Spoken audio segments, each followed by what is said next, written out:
चौथी अर्थव्यवस्था से छठी अर्थव्यवस्था भारत अब बन गया है। क्यों हुआ ऐसा? डॉलर की डिमांड बढ़ने से बाकी करेंसीज कमजोर होने लगी। शेयर मार्केट से एफपीआईज और एफआईआईज ने लगातार पैसा निकाला है। ये दोहरी मार से क्या हुआ कि रुपया कमजोर हुआ। चिंता की बात नहीं है कि हम चौथी से छठी अर्थव्यवस्था हो गए। निर्मला सीतारमण का ये कहना कि हमारा रुपया कमजोर नहीं हुआ है, डॉलर मजबूत हो गया है, इसको हम किस ढंग से देखें? हाँ, ये बहुत टेक्निकल बात है। इस पे बहुत से लोग मजाक भी उड़ाते हैं। एक करेंसी का मजबूत होना ये गारंटी नहीं कि दूसरी कमजोर हो गई है, कि सिर्फ और सिर्फ डॉलर की मजबूरी में डिमांड दुनिया को बढ़ानी पड़ी। जैसे ही ये पोजीशन क्लियर होगी तो आप डॉलर को इतना कमजोर होते हुए देखेंगे कि डॉलर रोएगा, अमेरिका रोएगा। क्या सर ऐसा नहीं था कि वर्ल्ड की बाकी जितनी करेंसी है वो तो स्टेबल थी, रुपया तब भी गिर रहा था?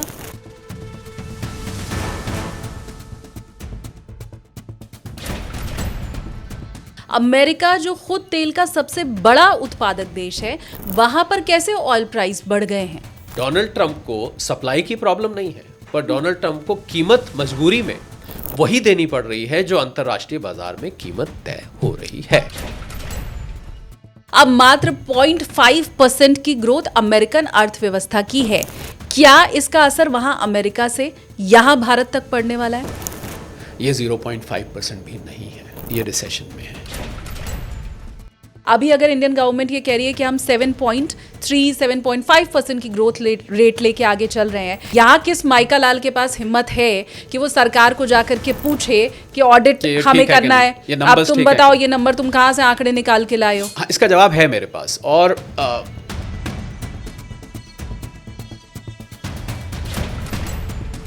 जब फ्यूचर बहुत अच्छा है इंडिया का, तो हमें कहाँ निवेश करना है? तो मुझे लगता है कि रियल एस्टेट, म्यूचुअल फंड्स और स्टॉक मार्केट्स और गोल्ड एंड सिल्वर, मैं अभी भी इन 4 एसेट क्लासेस पर बैंक की एफडी के अलावा जोर देना चाहूँगा। इन्होंने पिछले करीब 10-11 सालों में 12% प्रति वर्ष रिटर्न दिया है।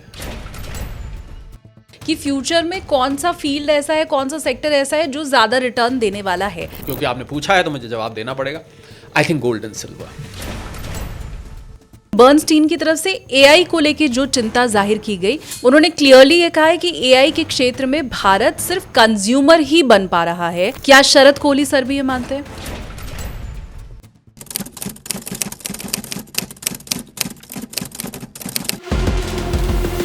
प्रसिद्ध अर्थशास्त्री शरद कोहली सर मेरे साथ पॉडकास्ट में।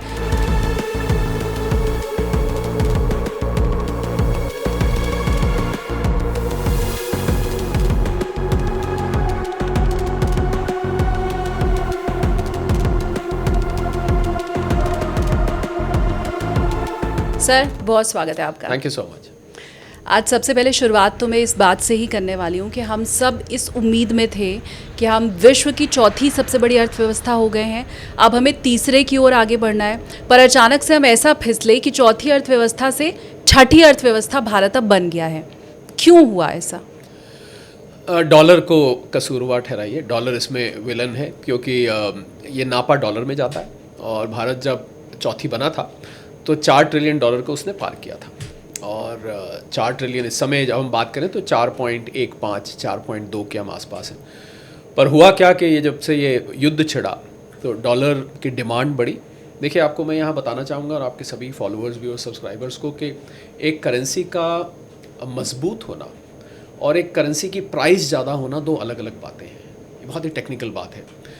इसका अर्थ ये हुआ कि अगर करेंसी मजबूत हो रही है तो हम उसको इंग्लिश में बोलते हैं शालिनी इंट्रिंसिक वैल्यू, मतलब करेंसी की जो आंतरिक ताकत है वो मजबूत हो रही है, या सिर्फ करेंसी की डिमांड बढ़ने से करेंसी का रेट बढ़ रहा है।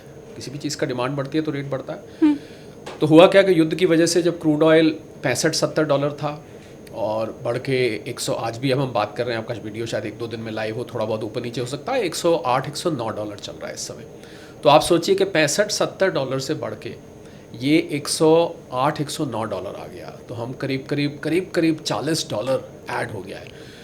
अब बदकिस्मती से जो क्रूड का व्यापार होता है वो ज़्यादातर डॉलर में होता है। इनफैक्ट दुनिया का ज़्यादातर व्यापार डॉलर में होता है। 60 और 70% व्यापार दुनिया का डॉलर में होता है। बदकिस्मती से इसलिए कह रहा हूँ क्योंकि जो डोनाल्ड ट्रंप की हरकतें हैं और जो अमेरिकन इकॉनमी की इस समय पोजीशन है, परिस्थिति है, उसको देखते हुए मैं बदकिस्मती कह रहा हूँ, क्योंकि ज़्यादातर दुनिया इस समय नहीं चाहती है डॉलर को दादा बताना, डॉलर की दादागिरी सहना, पर सहनी पड़ रही है मजबूरी में। खैर उस पर बाद में आते हैं। तो जैसे ही डॉलर की कीमत बढ़ी तो डॉलर की डिमांड बढ़ गई।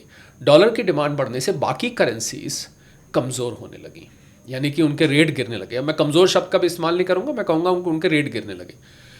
और भारतीय रुपया तो बहुत प्रभावित हुआ। आपको भारतीय रुपये को दोहरी मार पड़ी।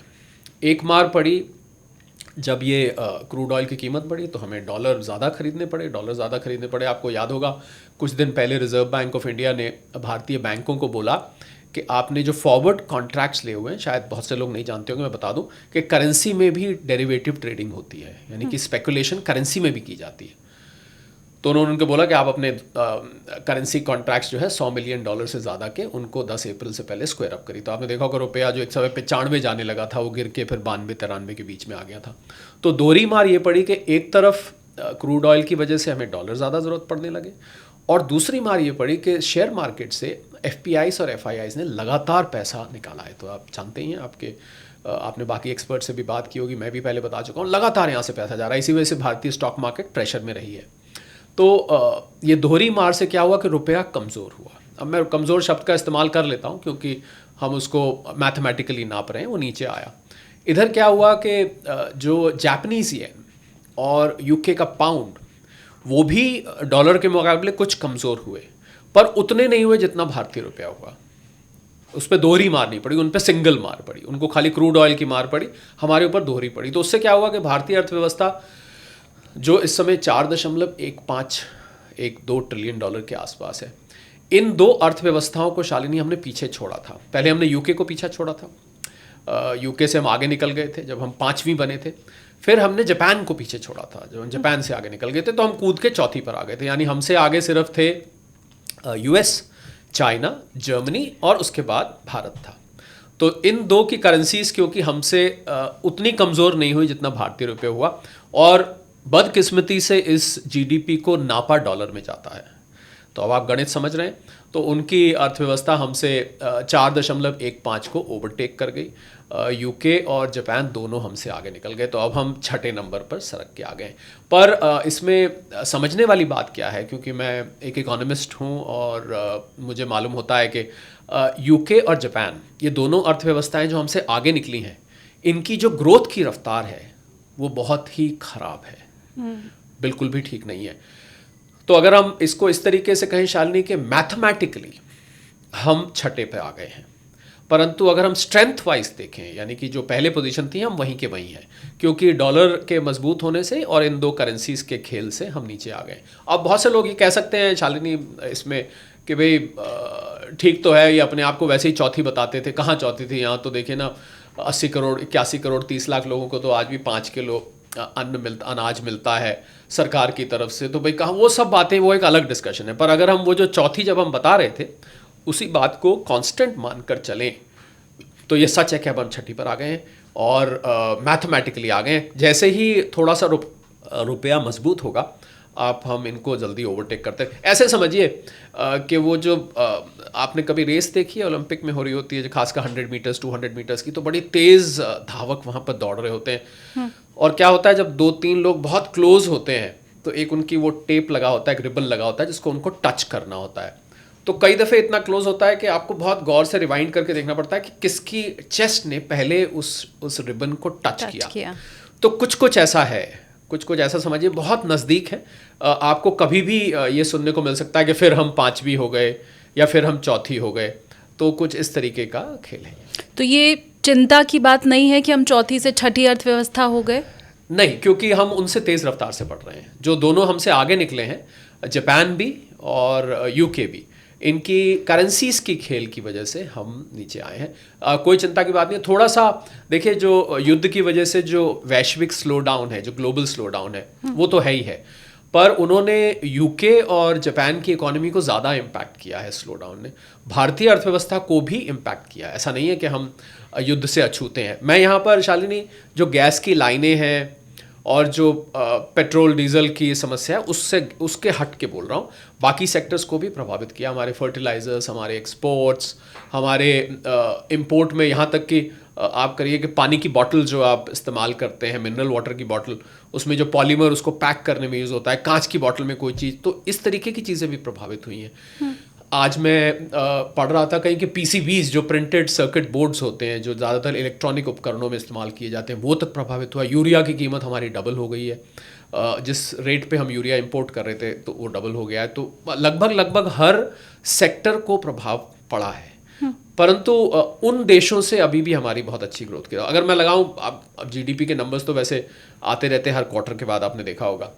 तो मुझे लगता है अगर हम उस समय 7 साढ़े 7 पे थे तो अभी भी 6.5 7 के आसपास हम होंगे ज़रूर। हाँ, निर्मला सीतारमण का ये कहना कि हमारा रुपया कमज़ोर नहीं हुआ है, डॉलर मजबूत हो गया है, यही उन्होंने कहा था। इसको हम किस ढंग से देखें और आप इसको समझाएंगे कैसे? हाँ, ये बहुत टेक्निकल बात है, इस पे बहुत से लोग मजाक भी उड़ाते हैं। और इसको कैसे मजाक उड़ाते हैं मैं आपको बताऊं। वो क्या करते हैं, वो जो तराजू नहीं होता था पहले, जो होता था जिसको ऐसे हाथ में लेके ठेलियों पे होता था, हाँ। उसका एक हिस्सा आप उसमें पत्थर रख देते थे, वो नीचे चला जाता था, और जो चीज़ तोल रहे होते थे वो ऊपर चली जाती थी। तो उनका जो लोग मजाक उड़ाते हैं वो कहते हैं भाई ये क्या बात हुई, भाई तराजू का एक पल्ला नीचे जाएगा तो एक ऊपर जाएगा ही जाएगा। तो ये सीधा तराजू वाला कंपैरिजन नहीं है। एक करेंसी का मजबूत होना ये गारंटी नहीं कि दूसरी कमज़ोर हो गई है, और वाइस वर्सा। यानी कि एक करेंसी का कमज़ोर होना, ये मजबूत होना, ये ज़रूरी नहीं कि, जैसे मैंने अभी डॉलर और रुपए का आपको समझाया, तो डॉलर की डिमांड बढ़ी है। तो डॉलर की डिमांड, क्योंकि क्रूड ऑयल जो लोग $70 एक बैरल का देते थे, उनको आज $109 देना पड़ रहा है। तो डॉलर हमें ज़्यादा चाहिए। इनफैक्ट आपको मैं इसका एग्जांपल समझाऊं, UAE में और सऊदी अरेबिया में और कतर में अभी एक समस्या आई। ये जो समस्या, बाकी लड़ाई की समस्या आई, दुबई में अटैक हुए, अबू धाबी में हुए, सऊदी अरेबिया में हुए, वो समस्या तो है ही है। उनको एक और समस्या आई। अब जैसे मैं उदाहरण लेता हूँ UAE का, क्योंकि दुबई से लोग ज़्यादा कनेक्ट करते हैं, भारतीय खासकर। तो उनकी करेंसी दिरहम, और वो दिरहम क्या है कि डॉलर के साथ पेग्ड है। अब पेग्ड का अर्थ होता है कि जितना ऊपर डॉलर जाएगा उसके साथ साथ दिरहम चलेगा। अगर डॉलर नीचे जाएगा, एग्जैक्टली सेम प्रोपोर्शन में दिरहम चलेगा। अमूमन ऐसा नहीं होता। तो 3.67 पर डॉलर और दिरहम पेग्ड है। मतलब आप हमेशा ही जब भी दुबई जाएंगे, आपको $1 के बदले में 3.67 दिरहम ही मिलेंगे। अच्छा। भले ही डॉलर कितना मजबूत हो जाए, भले ही डॉलर कितना कमजोर हो जाए, दिरहम उसके पीछे 3.67 के प्रोपोर्शन में चलता है। अब हुआ क्या कि जब ये सारा युद्ध की प्रक्रिया हुई तो पेट्रो डॉलर्स, लोग समझते होंगे, पेट्रो डॉलर्स का मतलब है कि जो सारा क्रूड का व्यापार, पेट्रोल जो है, ये डॉलर्स में होता है, जिसको मैंने समझाया। तो इसकी वजह से निर्यात रुक गया UAE का, सऊदी अरेबिया का, स्ट्रेट ऑफ हॉर्मुज बंद होने से। तो उनके पास जो डॉलर आते थे, कमाई करते थे, उनके देश की तो कमाई यही थी, वो बंद हो गए आने। अब बंद हो गए तो उनके यहाँ तो डॉलर की शॉर्टेज होनी शुरू हो गई। अब जब डॉलर की शॉर्टेज होनी शुरू हुई तो उन्होंने डोनाल्ड ट्रंप को कहा, माफ़ कीजिएगा मैं पहले इनको ट्रंप साहब कहता था, और मुझे बहुत सारे लोगों ने ट्रोल किया, कुछ चैनल्स पे, कुछ प्लेटफॉर्म के, ये साहब साहब क्यों लगाते हो आप इनके आगे। हाँ। तो आप मानेंगे नहीं, मैं कुछ दिन पहले तक इनको साहब कहता था, पर जब से इन्होंने भारत के लिए हेल होल शब्द का इस्तेमाल किया है, तो जो बची कुची इज्जत में तंज में थी, तंज के रूप में कहता था, वो भी समाप्त हो गई। तो उन्होंने डोनाल्ड ट्रंप को कहा कि साहब हमारे पास डॉलर नहीं है, आप हमें डॉलर दीजिए, क्योंकि हमारा तो आपकी लड़ाई की वजह से हमारा एक्सपोर्ट रुक गया, आपने स्ट्रेट ऑफ हॉर्मुज बंद करवा दी। आजकल तो उन्होंने खुद ही बंद की हुई है, ट्रंप ने। तो उससे क्या हुआ कि इनको इंपोर्ट करना भी मुश्किल हो गया शालिनी, क्योंकि जो ये सामान बाहर से यूरोप से मंगाते थे और जगह से मंगाते थे, तो पेमेंट कैसे करें, क्योंकि इनके पास डॉलर ही नहीं थे। ट्रंप ने मना कर दिया कि हम तो डॉलर अभी नहीं देंगे। तो इन 3 देशों ने धमकी दी अमेरिका को कि अगर आपने हमें डॉलर नहीं दिए तो हम युआन में अपना बिजनेस शुरू कर देंगे, यानी कि चाइनीज करेंसी में शुरू कर देंगे। तो अब आप देखिए कि डॉलर, और सबसे बड़ा प्रूफ डॉलर मजबूत नहीं हुआ, जो आपने निर्मला सीतारमण जी की बात करी, जो देश युद्ध में जाता है, जिस देश में आप तबाही मचाने चले हैं, आपका भारी मात्रा में पैसा खर्च हो रहा है, आपकी अपनी अर्थव्यवस्था पहले ही अर्थव्यवस्था पड़ी है, आपका $39 ट्रिलियन का आपके ऊपर कर्ज चढ़ चुका है, निवेश आ नहीं रहा है, वहाँ की जो मिडिल क्लास है उनका ग्रोसरी का बिल बढ़ रहा है, उनके किचन के खर्चे बढ़ रहे हैं, उनके मकान के खर्चे बढ़ रहे हैं, उनकी तनख्वाहें बढ़ नहीं रही, नौकरियाँ नई आसानी से मिल नहीं रही। भला ऐसे देश की, आपकी बात का सीधा जवाब दे रहा हूँ, भला ऐसे देश की करेंसी मजबूत कैसे हो सकती है? ये तो अर्थशास्त्र के नियमों के विरुद्ध है। ये मजबूत नहीं हुई। मैं जोर दे के कह रहा हूँ इसको। आप जब रील्स वगैरह काटती हैं ना, और वो कई बार मैंने देखा है रील्स कटती हैं, बीच में वो फ्लैश करके लाइट ऊपर नीचे करके होती है, कुछ एडिटिंग टीम करती है, इसको फ्लैश करके चलाइएगा अगर चला सके तो, कि सिर्फ और सिर्फ डॉलर की मजबूरी में डिमांड दुनिया को बढ़ानी पड़ी। दुनिया को ज़्यादा डॉलर लेने पड़ रहे हैं, पड़ को मैं इन्वर्टेड कॉमर्स में डाल रहा हूँ।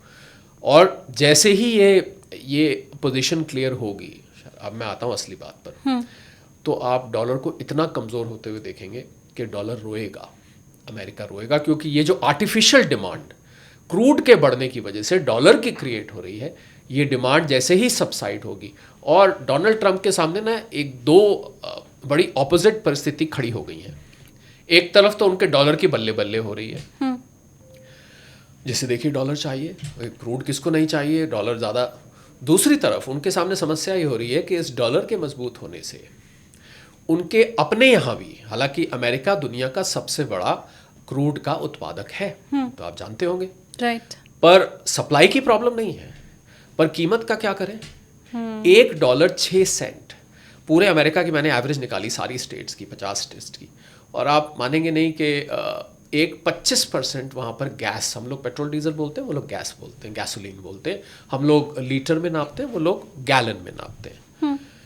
$1.06 ऑन एन एवरेज अमेरिका में गैस की कीमत बढ़ चुकी है, यानी कि लोगों को 25% बढ़ चुका है यहाँ पर। मैं एग्जैक्टली ये सवाल आपसे पूछने भी वाली थी कि भारत तो आयात करता है तेल का, फिर भी हम ये देख रहे हैं, चाहे चुनावों के चलते, चाहे जिस भी वजह से, वो बढ़ी हुई कीमतें हमारी जेब के ऊपर असर नहीं डाल दी है, सरकार ने पास ऑन नहीं किया।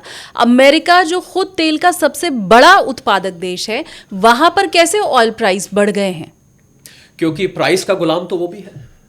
कीमतें तय होती हैं अंतर्राष्ट्रीय मार्केट में, कीमतें तय करता है ओपेक, या कीमतें तय करते हैं शालिनी जो कमोडिटी मार्केट्स होती हैं, वहाँ पर प्राइस डिस्कवरी होती है इसकी।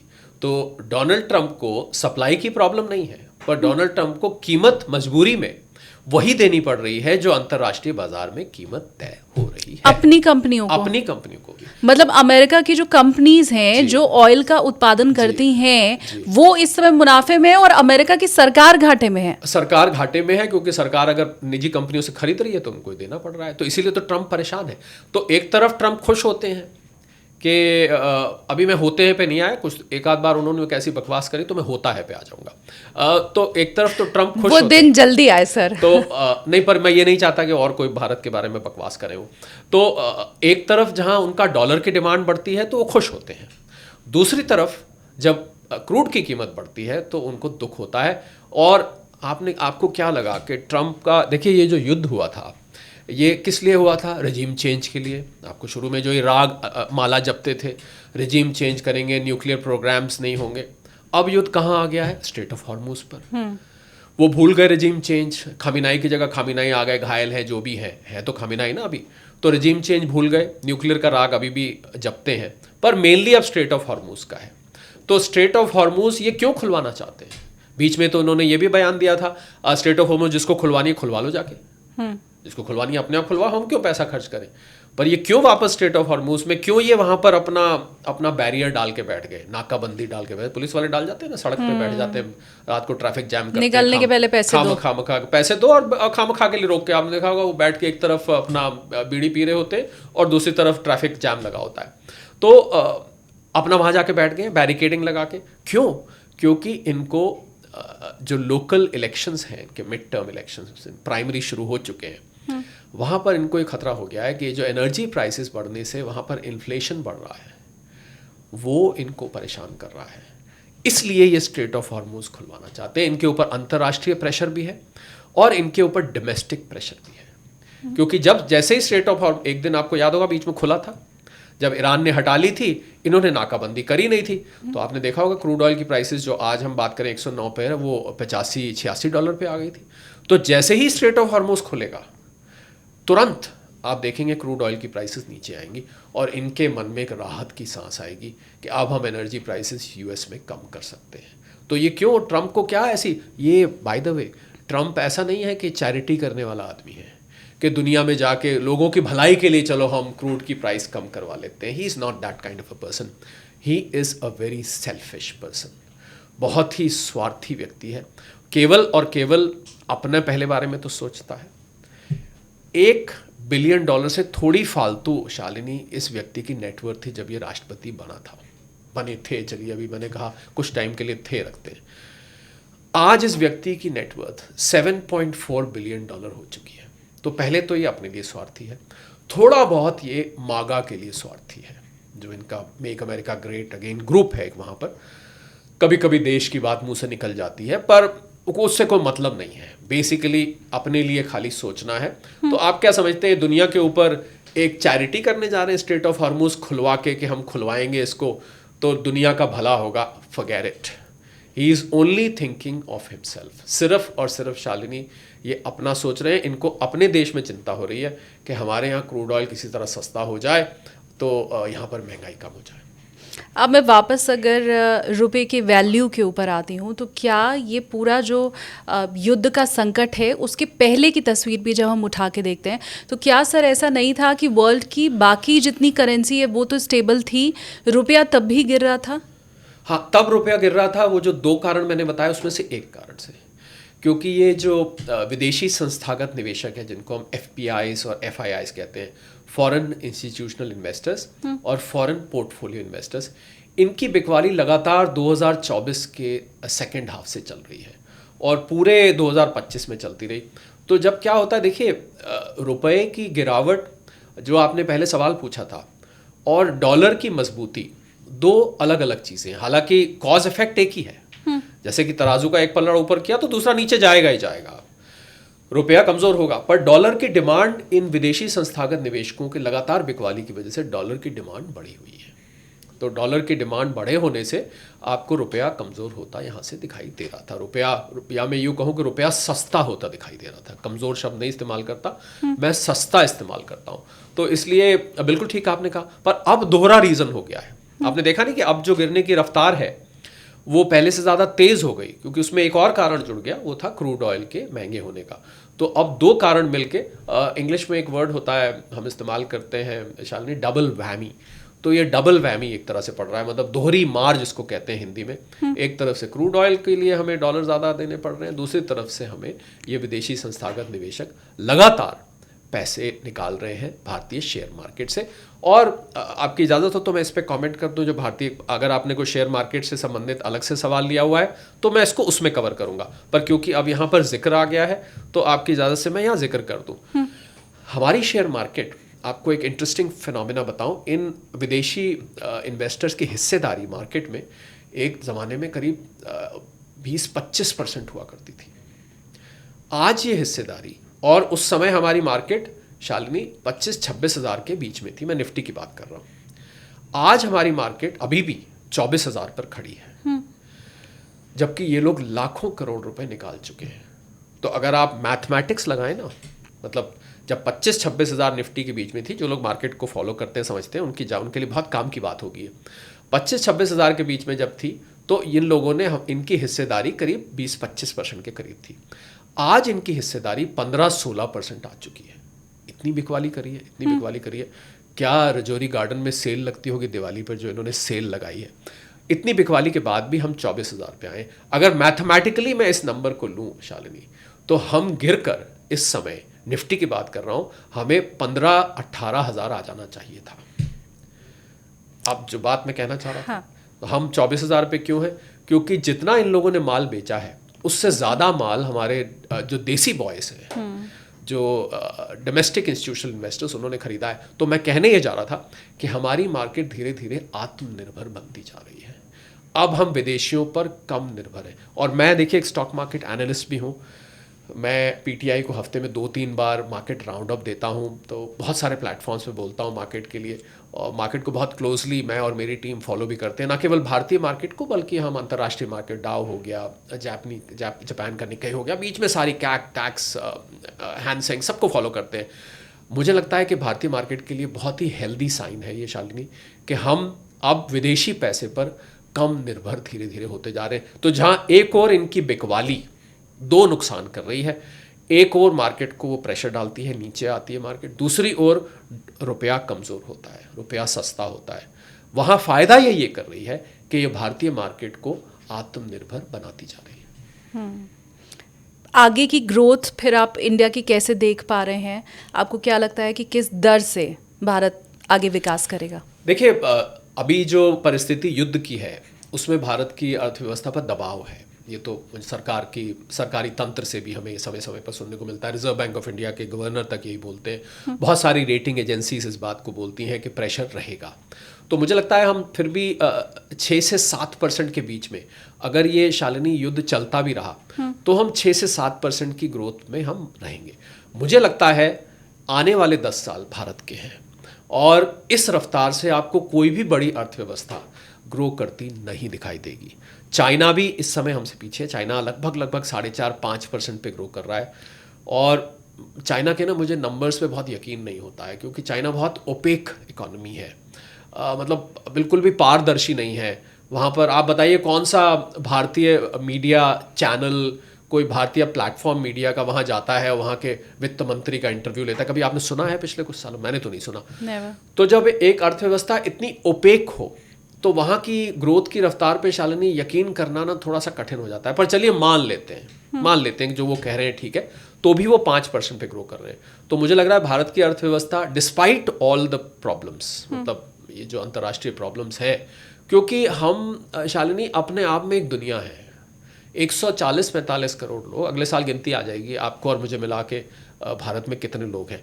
तो इतने लोग अपने आप में एक दुनिया। और भारतीय अर्थव्यवस्था में एक अच्छी बात क्या है जो शायद कम लोग जानते होंगे, कि 55 से 60% कंजम्पशन से बनती है। कंजम्पशन का मतलब है आप और हम जाके जब दुकानों पर सामान लेते हैं, सर्विसेज लेते हैं, उससे बनती है। हम फॉर्चुनेटली, ऐसे माहौल में मैं कहूँगा फॉर्चुनेटली, खुशकिस्मती से, हम अंतर्राष्ट्रीय कम्युनिटी पर उतने ज़्यादा निर्भर नहीं हैं। हमारे एक्सपोर्ट्स $850 बिलियन, हमारे इंपोर्ट्स $1 ट्रिलियन से थोड़ा कम, यानी $950 बिलियन से एक थोड़ा बहुत ऊपर नीचे होता रहता है। तो मुझे लगता है कि उतने ज़्यादा हम डिपेंडेंट नहीं हैं। तो जहाँ एक तरफ ये ख़राब बात मानी जाती है कि हम बाकी की दुनिया से इतने ज़्यादा इंटीग्रेटेड नहीं हैं, उसको बोलते हैं गुथे हुए नहीं हैं, ऐसे इस तरीके से नहीं है। दूसरी तरफ ऐसे माहौल में ये फ़ायदे की बात होती है, क्योंकि देखिए ना, बाकी दुनिया अगर रिसेशन में जा रही है तो हम तो अपनी खिचड़ी अलग पका रहे हैं। हम तो अपने आप में एक दुनिया है। हम जब जाके कंजम्पशन करते हैं तो ये भारतीय अर्थव्यवस्था को बहुत बड़ा सपोर्टिंग फैक्टर बनने वाला है। इसलिए मैंने कहा कि हालांकि मैं ग्लोबलाइजेशन के ख़िलाफ़ नहीं हूँ, मैं ग्लोबलाइजेशन पे बहुत बोलता हूँ, और ग्लोबल फॉर वोकल या वोकल फॉर ग्लोबल, जो भी आप नारा इसके लिए देते रहे, वो पूरा मैं उसको सपोर्ट करता हूँ। परंतु हमारा अपने आप में एक दुनिया होना, ये हमारे लिए एक बहुत अच्छा फैक्टर है। यानी कि जो भारत में बना वो भारत में कंज्यूम हो गया और भारतीयों ने ही उस ग्लोबल जीडीपी में अपना योगदान दे दिया। तो ये एक अच्छी बात मुझे तो ये हमको रफ्तार देती रहेगी और आने वाले 10 साल मुझे लगता है भारत के हैं। और अभी तो ये युद्ध कहाँ तक जाता है, क्या ये अब तो रशिया की भी एंट्री इसमें होती दिख रही है। अरागची साहब जो वहाँ के फॉरेन मिनिस्टर हैं ईरान के, उन्होंने 2-3 चक्कर पाकिस्तान के मारे, उन्होंने देखा यहाँ से तो दाल गल नहीं रही, तो वो रशिया पहुँच गए और रशिया पहुँच के पुतिन से मिले। उन्होंने कहा भैया, इन्होंने हमको कहा कि आप स्ट्रेट ऑफ हॉर्मुज़ को खोलिए, हमने खोल दिया। इन्होंने हमको धमकियाँ दी, चलिए धमकी में आके जो भी करके हमने खोल दिया। अब तो ये वहाँ खुद डेरा डाल के बैठ गए हैं। तो पुतिन ने कहा है कि ये ठीक नहीं है, और अगर रशिया की एंट्री होती है, रशिया अब 3 दिन में ट्रंप ने धमकी दे दी है कि हम उड़ा देंगे आपकी नीचे की पाइपलाइंस जो हैं। तो अगर ये वैसे तो ट्रंप और उनकी धमकियाँ, डोनाल्ड ट्रंप जो मर्जी कह लीजिए, उनकी धमकियों को कौन मानता है, कौन विश्वास करता है इस समय। पर मान लीजिए धमकी सही होती है, मान लेता हूँ 1 मिनट के लिए, हालांकि मुझे नहीं लगता वो कर पाएंगे। टैको याद होगा आपको, मैंने कहा था ट्रंप ऑलवेज चिकन्स आउट। मान लीजिए ये साकार होती है तो रशिया इसमें कूद पड़ेगा, और रशिया कूदा शालिनी तो ये विश्व युद्ध में तब्दील होता दिखेगा। तो मैं ये कहता हूँ कि हम इस समय ग्लोबल अर्थव्यवस्था में एक क्रॉस रोड्स पे खड़े हैं, एक चौराहे पर खड़े हैं, जहाँ से कहीं भी मुड़ सकते हैं। तो अगर हम युद्ध की तरफ ये दुनिया मुड़ भी गई तब भी भारत एक अच्छी, बाकियों से अच्छी अर्थव्यवस्था रहने वाला है। और अगर नहीं भी मुड़ी तो इस युद्ध के इतने दूरगामी परिणाम हैं, इतने लॉन्ग टर्म इम्पैक्ट है इस युद्ध का, कि इन अर्थव्यवस्थाओं को इस युद्ध से रिकवर करने में शालिनी बहुत समय लगेगा। युद्ध भले ही अभी 2 महीने भी नहीं हुए हैं, परंतु 2 महीने हुए हैं या तो इधर उधर हुआ है थोड़े बहुत 28 फरवरी से हाँ, मतलब हम सीज फायर मिला लें, कुछ लोग कहते हैं सीज फायर हुई। अमेरिका में ना वो जो वॉर पावर एक्ट है, आपने सुना होगा 1973 का, उसके अंतर्गत डोनाल्ड ट्रंप को इस वीडियो को जल्दी लाइव कर दीजिएगा क्योंकि जो मैं बोलने जा रहा हूँ वो काम का होगा। डोनाल्ड ट्रंप को सिर्फ 60 दिन की पावर थी लड़ाई लड़ने की। अच्छा, हाँ, सिर्फ 60 दिन की, यानी कि 28 फरवरी को युद्ध शुरू हुआ तो कायदे से 28 अप्रैल या 29 अप्रैल, चलिए फरवरी छोटा महीना होता है, तो 29 अप्रैल तक उनको पावर थी लड़ने की। अमेरिकन प्रेसिडेंट जब भी लड़ाई में जाता है तो 60 दिन तक वो युद्ध को लड़ सकता है अपने बिना पर, कंटिन्यूअस। इसको वॉर पावर एक्ट 1973 अमेरिका का है। उसके बाद अगर युद्ध चलता है तो उसको कांग्रेस से जाके फिर अप्रूवल लेनी पड़ती है, उससे आगे वो युद्ध नहीं चला सकता।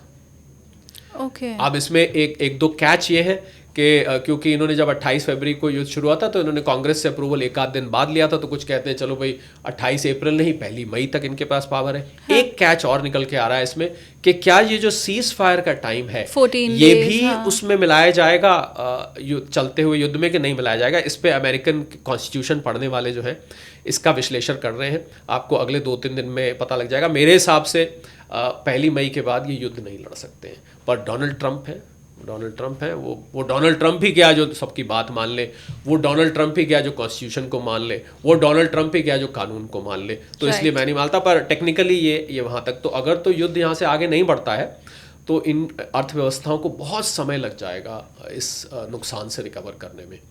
तो मुझे लगता है भारत उसमें भी एक चमकता हुआ सितारा बन के निकलेगा। देखिए शालिनी, भारत की जो समस्याएं हैं वो अपनी जगह हैं। मैं कहूँगा बेरोज़गारी है, गरीबी है, अमीरी गरीबी का जो गैप है, उन सब से मैं इनकार नहीं करता। इकोनॉमिस्ट होने के नाते मैं कैसे इनकार कर सकता हूँ कि भारत में इतनी विविधता है। ज़रा शहर से 25 किलोमीटर बाहर निकलिए, आपको असली भारत दिखाई दे जाता है, जहाँ लोग खाट पे बैठे हैं, हुक्का पी रहे हैं, कोई कामकाज नहीं है, कुछ नहीं है। एक एकड़ के फार्म में 5-5 घर के आदमी लगे हुए हैं और साल की 1 लाख रुपए की इनकम है, उसी में गुजारा कर रहे हैं। वो सब समस्याएं अपनी जगह हैं, परंतु जो ग्रोथ हो रही है उससे भी हम इनकार नहीं कर सकते। अब ये बात और है कि ग्रोथ का फ़ायदा पूरी की पूरी 145 करोड़ की आबादी को शायद नहीं मिल रहा हो, किसी को कम मिल रहा हो, किसी को ज़्यादा मिल रहा हो। आपकी एक पहले पॉडकास्ट में मैंने इस बात का जिक्र किया था कि जीडीपी जब बढ़ती है तो कुछ लोगों को ज़्यादा फायदा मिलता है, कुछ लोगों को कम फायदा मिलता है, कुछ लोगों को बहुत कम फायदा मिलता है और कुछ लोगों को फायदा नहीं मिलता है। और ये हर देश में होता है। कोई ऐसा सिस्टम नहीं है कि जितनी जीडीपी की ग्रोथ हो रही हो तो सारे लोग, जैसे मान लीजिए मैं बहुत सिंपल उदाहरण दूं लोगों को समझाने के लिए, जैसे 7% हम ग्रो किए तो आपको 7% आपकी सैलरी हर साल मैंडेटरली आपकी इनकम बढ़ जानी चाहिए भाई 7%, ऐसा कुछ नहीं होता है। This is not economics. तो ये थोड़ा सा अनइवन ग्रोथ तो है, पर फिर भी I think India will be doing much better than rest of the world. खासकर सर मैं जब पढ़ रही थी तो अभी बर्नस्टीन की एक चेतावनी आई है, और ये आम चेतावनी नहीं है, उन्होंने ओपन लेटर लिखा है, प्रधानमंत्री नरेंद्र मोदी के नाम ये लेटर है। उसमें एक चीज़ जो मुझे चिंतित करने वाली थी, वैसे तो उन्होंने भारत के हर क्षेत्र को लेके कुछ ना कुछ कहा है, लेकिन बर्नस्टीन की तरफ से एआई को लेके जो चिंता जाहिर की गई उससे मैं भी चिंतित रही। उन्होंने क्लियरली ये कहा है कि एआई के क्षेत्र में भारत सिर्फ कंज्यूमर ही बन पा रहा है, और अगर यही स्थिति आगे बनी रही तो हम तो निर्भर रहेंगे उन देशों के ऊपर जो एआई लेके आ रहे हैं, और ये भारत के लिए आगे इन फ्यूचर अगले 5 से 6 साल में बहुत चिंताजनक स्थिति रहने वाली है। क्या शरद कोहली सर भी ये मानते हैं? पहले तो जो आपने बात कही उसमें एक आयरनी है, और आयरनी ये है कि जिन एप्लीकेशंस की आप बात कर रहे हैं कि भारत उसमें एक कंज्यूमर बन के रहेगा, भारत एआई डेवलप नहीं कराएगा। मैं इसको दूसरे तरीके से कहूँ, यही आप कहना चाहते थे? राइट। आपको हैरानी होगी कि जिन एआई टूल्स का बर्नस्टीन रिपोर्ट में जिक्र किया गया है उनको डेवलप करने वाले भारतीय हैं। और मैं इतने कॉन्फिडेंस से इसलिए कह सकता हूँ क्योंकि मैं करीब 200 के आसपास को स्टार्टअप्स को मेंटोर करता हूँ, उसमें से आधे से ज़्यादा टेक स्टार्टअप्स हैं, और ये सब इसमें, और उसमें से भी ज़्यादातर सिलिकॉन वैली में है। तो भारतीय दिमाग हैदराबाद, बेंगलोर, गुरुग्राम, जयपुर, चेन्नई, छोटे छोटे भारत के शहरों से आने वाले लोग जिन्होंने इन एआई टूल्स को डेवलप किया है, पर फ़र्क यह है कि वहाँ जाके डेवलप किया है। तो वहीं से बर्नस्टीन की ये कमेंट आता है कि भाई भारत कंज्यूमर बन रहा है, भारत अपने पर मैं बर्नस्टीन साहब को भी ये जानकारी दे दूं कि भारत में भी बहुत सारे एआई टूल्स इस समय डेवलप किए जा रहे हैं। थोड़ा सा हम पीछे हैं, मैं ये कहूँगा ज्योग्राफिकली, पर आपको आने वाले 5 साल में शालिनी बहुत सारे भारत में टूल्स बनते दिखाई देंगे और भारत भी बहुत बड़ा एआई डेवलपर बन रहा है। अगर एआई के जो जगह जगह समिट्स होते रहते हैं, वो वाला एआई समिट नहीं जो राष्ट्रीय स्तर पे हुआ था जिसमें वो शर्ट वर्ट उतार के कुछ हुआ था, उनकी बात नहीं कर रहा मैं। जो माइक्रो लेवल पे जो समिट्स और मीटिंग्स होते रहते हैं, मैं बहुत सारे ऐसे टेक स्टार्टअप्स को जानता हूँ शालिनी, बेंगलोर में, हैदराबाद में, गुरुग्राम में, जयपुर में, चेन्नई में और भी छोटी छोटी जगह पर जो एआई के टूल्स बना रहे हैं और बहुत सफलता से बना रहे हैं। तो मुझे लगता है जो बर्नस्टीन ने बात कही वो थोड़ी पुरानी बात है। आज अगर हम बात करें, कंटेम्प्रेरी बात करें, तो भारत में भी डेवलप हो रहे हैं। हाँ, पर ये सच है कि यूएस और कुछ देशों में हमसे एआई ने लीड लिया है। इनफैक्ट आपको मैं यहाँ पर बड़ी जानकारी दे दूँ कि एक माइथॉस नाम का एआई आया है जिसका अभी वित्त मंत्री महोदया निर्मला सीतारमन ने जिक्र किया है। एंट्रोपिक के तरफ से ये आया है और उसने दुनिया भर में, पर मैं ये सोच रहा था जब मैंने इसका सुना, बात पूरी करता हूँ कि ऐसा एआई डेवलप करने का फ़ायदा क्या। आप मानेंगे नहीं, वहाँ पर चेतावनी दी गई है कि ये माइथॉस का एआई सारे बैंकिंग सिस्टम को कब्जा कर सकता है। यहाँ की वित्त मंत्री ने भी ये वार्निंग दे दी है, सब बैंकों को कह दिया अपने कान पकड़ के खड़े हो जाओ और लोगों को अलर्ट कर दो। लोगों को भी अलर्ट किया है। तो कल को जिन लोगों ने बैंकों में बड़ा बड़ा पैसा रखा हुआ है, तो मैं सलाह ये दूंगा कि सेविंग्स अकाउंट से अपना पैसा थोड़ा हल्का रखिए, इसको निवेश करके रखिए। वैसे भी सेविंग्स अकाउंट में पैसा रखना तो अकलमंदी नहीं होती है, तो इसको आप वहाँ से हल्का बैंक में पैसा रख सकते हैं, मतलब क्या एफडी में पैसा रख सकते हैं, आरडी में पैसा रख सकते हैं, या बैंक से पैसा थोड़ा कम ही कर दें? एक ही बात है आरडी में, क्योंकि अगर माइथॉस स्ट्राइक करता है बैंकिंग सिस्टम को तो वो उसमें आपकी एफडी, आजकल एफडी सेविंग्स अकाउंट लिंक्ड होते हैं, आपको पता होगा वो तो इसलिए बैंकों में थोड़ा सा मैं सलाह दूंगा, जो लोग वाकई में इस थ्रेट को सीरियसली लेते हैं, और अगर वित्त मंत्री महोदया ये बात कह रही हैं तो उसमें कुछ ना कुछ बात ज़रूर होगी। तो इसलिए हो सकता है कभी वो स्ट्राइक कर दे। और ये ख्याल हम यहाँ माइथॉस डिस्कस करने नहीं आए हैं, उसकी डिटेल में बात करेंगे कैसे वो एक साथ बहुत सारी चीज़ों को अटैक करता है, एक साथ कमांड्स देता है और कोई भी भुलेखे में आ सकता है, किसी को भी गलती लग सकती है कि ये बैंक ऐसा कर रहा है या कोई बैंकिंग सिस्टम कर रहा है। तो ऐसा एआई डेवलप करने का क्या फ़ायदा है? अगर एंट्रोपिक एआई डेवलप कर रहा है तो ऐसे एआई जिसमें आप खुद ही उसके गुलाम हो जाएं, आप एआई के खुद गुलाम बन जाएंगे, तो ऐसा एआई किस काम का? मैं समझता हूँ एआई वो काम का है जो आपकी ज़िंदगी को आसान बनाए। पर हाँ, एक कड़वी सच्चाई ये है शालिनी, जो आपने बात कही उसमें से मैं जो सबसे ज़्यादा महत्वपूर्ण बात निकाल रहा हूँ आपके सवाल में से, वो ये है कि नौकरियों पर खतरा मंडरा रहा है। इससे हम इनकार नहीं कर सकते हैं। यहाँ पर भारत को तैयार होना पड़ेगा, क्योंकि जो रेपिटेटिव जॉब्स हैं, अकाउंटिंग है, लीगल है, क्लरिकल जॉब्स है, कोडिंग है, बहुत सारी बैक एंड सर्विसेज जिसमें भारत की बहुत सारी आबादी नौकरी करती है, वहाँ एक चिंता ज़रूर बन रही है। क्योंकि अगर वो यहाँ पर पूरी तरह से छा गया तो पहले ही हम तो बेरोज़गारी से स्ट्रगल करते रहते हैं, तो फिर क्या होगा? तो मुझे लग रहा है वो एक चिंता की बात नज़र आती है। उसके लिए मैं चाहूँगा कि भारतीय एआई सिस्टम जो डेवलप हो रहा है, पहले वो इसका इंतज़ाम करें। भारत में एआई डेवलप करने से भी पहले ये इंतज़ाम करें कि वो लोग जो बेरोज़गार हो जाएंगे एआई के आने की वजह से, उनको आपने कैसे वापस नौकरी पे लगाना है। मुझे लग रहा है भारत के लिए ये ज़्यादा बड़ी प्रायोरिटी होनी चाहिए। पर देर सबेर ये होना तो है ही। एआई के आने पर नौकरियां जानी तो है ही, चाहे भले वो 1 महीना पहले हो जाए या 2 महीना बाद हो, ये होना तो है। बिल्कुल। और एआई में खास बात ये होती है शालिनी कि हमें लगता है कि अगले 2 साल में एआई इस चीज़ पर अपना कब्जा जमा लेगा या ये एआई बेस्ड हो जाएगा। आप हैरान होंगे, वो 6 महीने में ही हो जाता है, क्योंकि एआई की जो रफ्तार है, पेनिट्रेशन स्पीड उसको हम बोलते हैं, वो बहुत तेज़ है। और एआई क्या होता है, वो इवॉल्व करता है, वो अपने आप खुद सीखता रहता है, खुद ही इवॉल्व करता रहता है। एक मूवी मैं सलाह दूंगा लोगों को देखने को, मैं कभी मूवी एंडोर्स नहीं करता, पर कभी कभी एक हॉलीवुड की मूवी है मीगन, उस मूवी को मैं लोगों को सलाह दूंगा देखें। वहाँ पर एक महिला एक डॉल बनाती हैं और वो डॉल एआई बेस्ड होती है और वो अपनी हेल्प के लिए बनाती हैं, और वो खुद उसकी गुलाम बन के अंत में उसको मारना पड़ जाता है, और वो मरती भी नहीं है, इतना ज़्यादा वो परेशान कर देती है कि उनका खुद का गला घोटने पे आ जाती है। तो मैं सलाह दूंगा तो इस प्रकार का एआई जो आपके ऊपर हावी हो जाए। मुझे लग रहा है कि इस समय जो एआई अमेरिका में रिसर्च चल रही है, कहीं मुझे लग रहा है कि वो बहुत गैर जिम्मेदाराना रिसर्च चल रही है। और जब आप गैर जिम्मेदाराना सा, मेरा मतलब ये है कि आप ऐसा एआई बना रहे हैं जो आपको खुद ही खा जाएगा।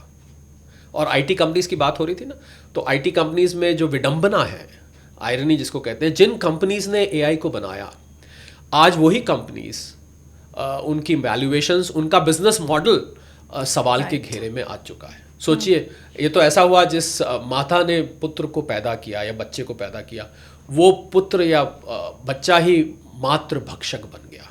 तो कुछ ऐसा ही एआई में हो रहा है। ये मुझे लगता है गैर जिम्मेदाराना एआई का डेवलपमेंट है, इसको रोकना चाहिए। दुनिया भर की सरकारों में इसका चिंतन जरूर होता है, बातचीत बहुत होती है और बहुत सारे टेक एक्सपर्ट्स इसको बोलते हैं, राइट। पर वो कुछ, क्योंकि एआई कुछ है ही ऐसा कि वो इतनी जल्दी इवॉल्व होता है कि आपके दिमाग को ओवरटेक करके वो उसके ऊपर हावी होना शुरू हो जाता है। बिल्कुल आपने जो बात कही मैं उससे सहमत हूँ कि सूनर और लेटर ये होना है।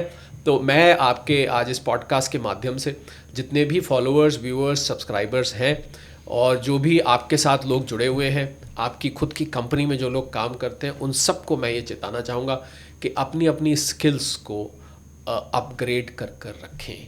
अगर आप वही कर रहे हैं जो आप सदा करते आए हैं, तो एक दिन आप वो नहीं कर पाएंगे जो आप सदा करते आए थे।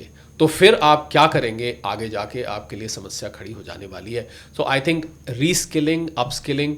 और शालिनी, इंटरेस्टिंग बात आपको बताऊं, जब मैं कभी कभी किसी पॉडकास्ट में बैठता हूं तो मेरे से अक्सर जो सबसे कॉमन सवाल पूछा जाता है, अमीर कैसे बने। सबसे आसान सवाल है, अमीर कैसे बने। पीछे तो मुझे याद है यूट्यूब ने ऐसे सवालों पर कुछ एल्गो रिस्ट्रिक्शंस भी लगाई थी, राइट। और फिर आई थिंक गूगल ने कुछ इस पर डिस्कस किया, कोई इतनी बुरी बात नहीं है यार, क्या हुआ अगर अल्फ़ाबेट के अलावा बाकी लोग भी अमीर बनते हैं, सो व्हाट, बनने दो उनको। So I think some relaxation was given. तो सबसे कॉमन सवाल होता है अमीर कैसे बने। मैं क्लियर अगर कर दूं सर यहाँ पे कि अमीर कैसे बने सवाल भी वैलिड है, लेकिन इसके बाद जब जवाब एक्सपर्ट की तरफ से ये आता है ना कि रातों रात हो जाएगा, अगले दिन हो जाएगा, जरूरी हो जाएगा 100%, वो प्रॉमिसिंग वाली जो चीजें थी उन पे बैन लगा दिया गया, राइट। पर उसकी वजह से अब गेहूं के साथ घुन पिसता है ना, उसकी वजह से सवालों पर भी रिस्ट्रिक्शन लगने लग गई थी। एनीवे, उस पे हम टॉपिक से हट जाएंगे।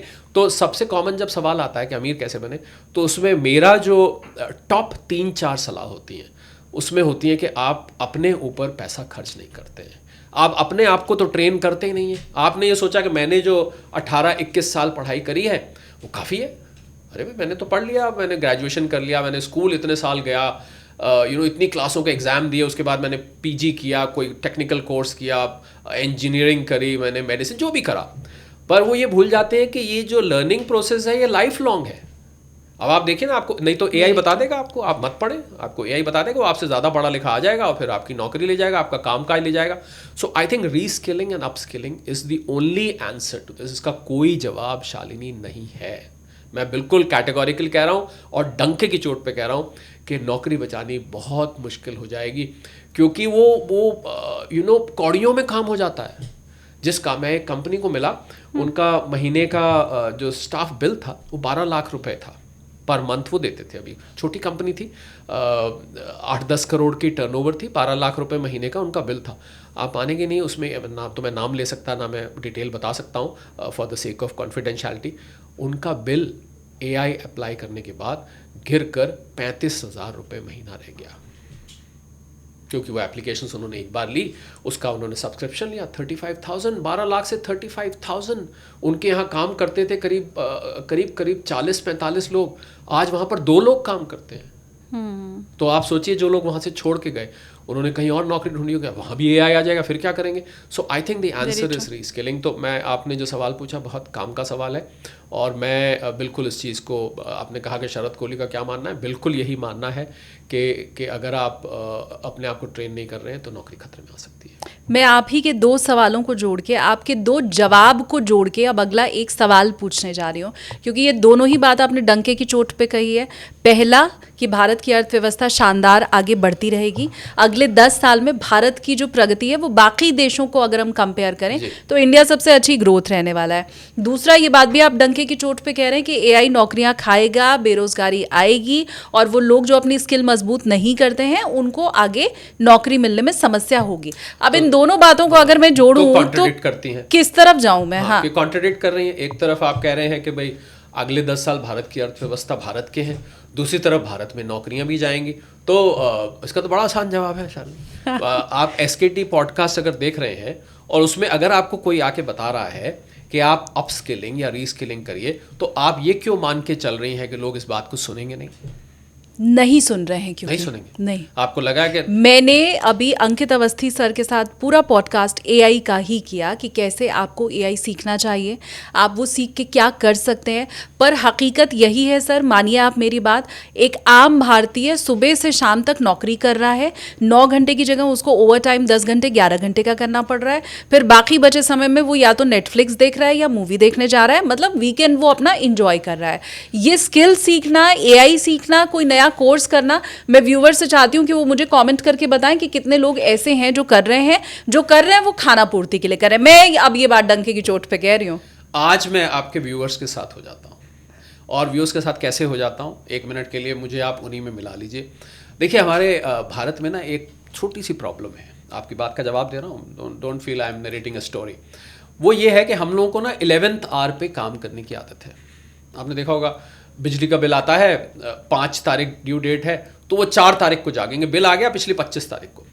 तो सबके जहन में है ये बात, और लोग क्योंकि सोशल मीडिया से इतने अवेयर हैं उनकी, पर वो लास्ट मोमेंट पर कुछ ना कुछ करेंगे। देखिए, नौकरी खाली तो बैठने वाले नहीं हैं लोग, ये तो आप मेरी बात मान जाइए। ये हो सकता है कि एक हम लोग मैनेजमेंट के दुनिया में एक टर्म इस्तेमाल करते हैं, round peg in a square hole और square peg in a round whole.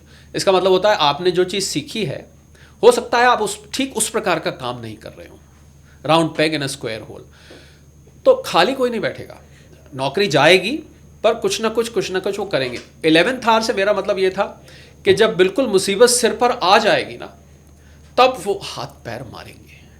तो मुझे इतना विश्वास है। मैं बिल्कुल, देखिए, निराशावादी साउंड इस मामले में नहीं करना चाहता। आपने बात डंके की चोट पे कही है, मैं उससे इनकार नहीं करता, पर मैं इस समय आपके व्यूअर्स का साथ देते हुए, सब्सक्राइबर्स का साथ देते हुए, भले ही देर आए पर दुरुस्त आए, तो ऐसा मुझे नज़र आता है।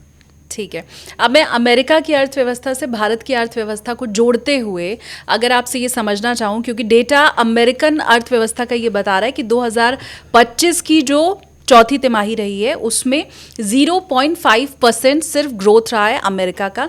जो हम 2025 में पहले देखते हैं तो वो 2.1% रहता है, 2024 में 2.8% रहता है, 2023 में 2.9% रहता है। तो ये 2.9 से 2.8, 2.5 होते होते अब मात्र 0.5% की ग्रोथ अमेरिकन अर्थव्यवस्था की है। क्या इसका असर वहाँ अमेरिका से यहाँ भारत तक पड़ने वाला है?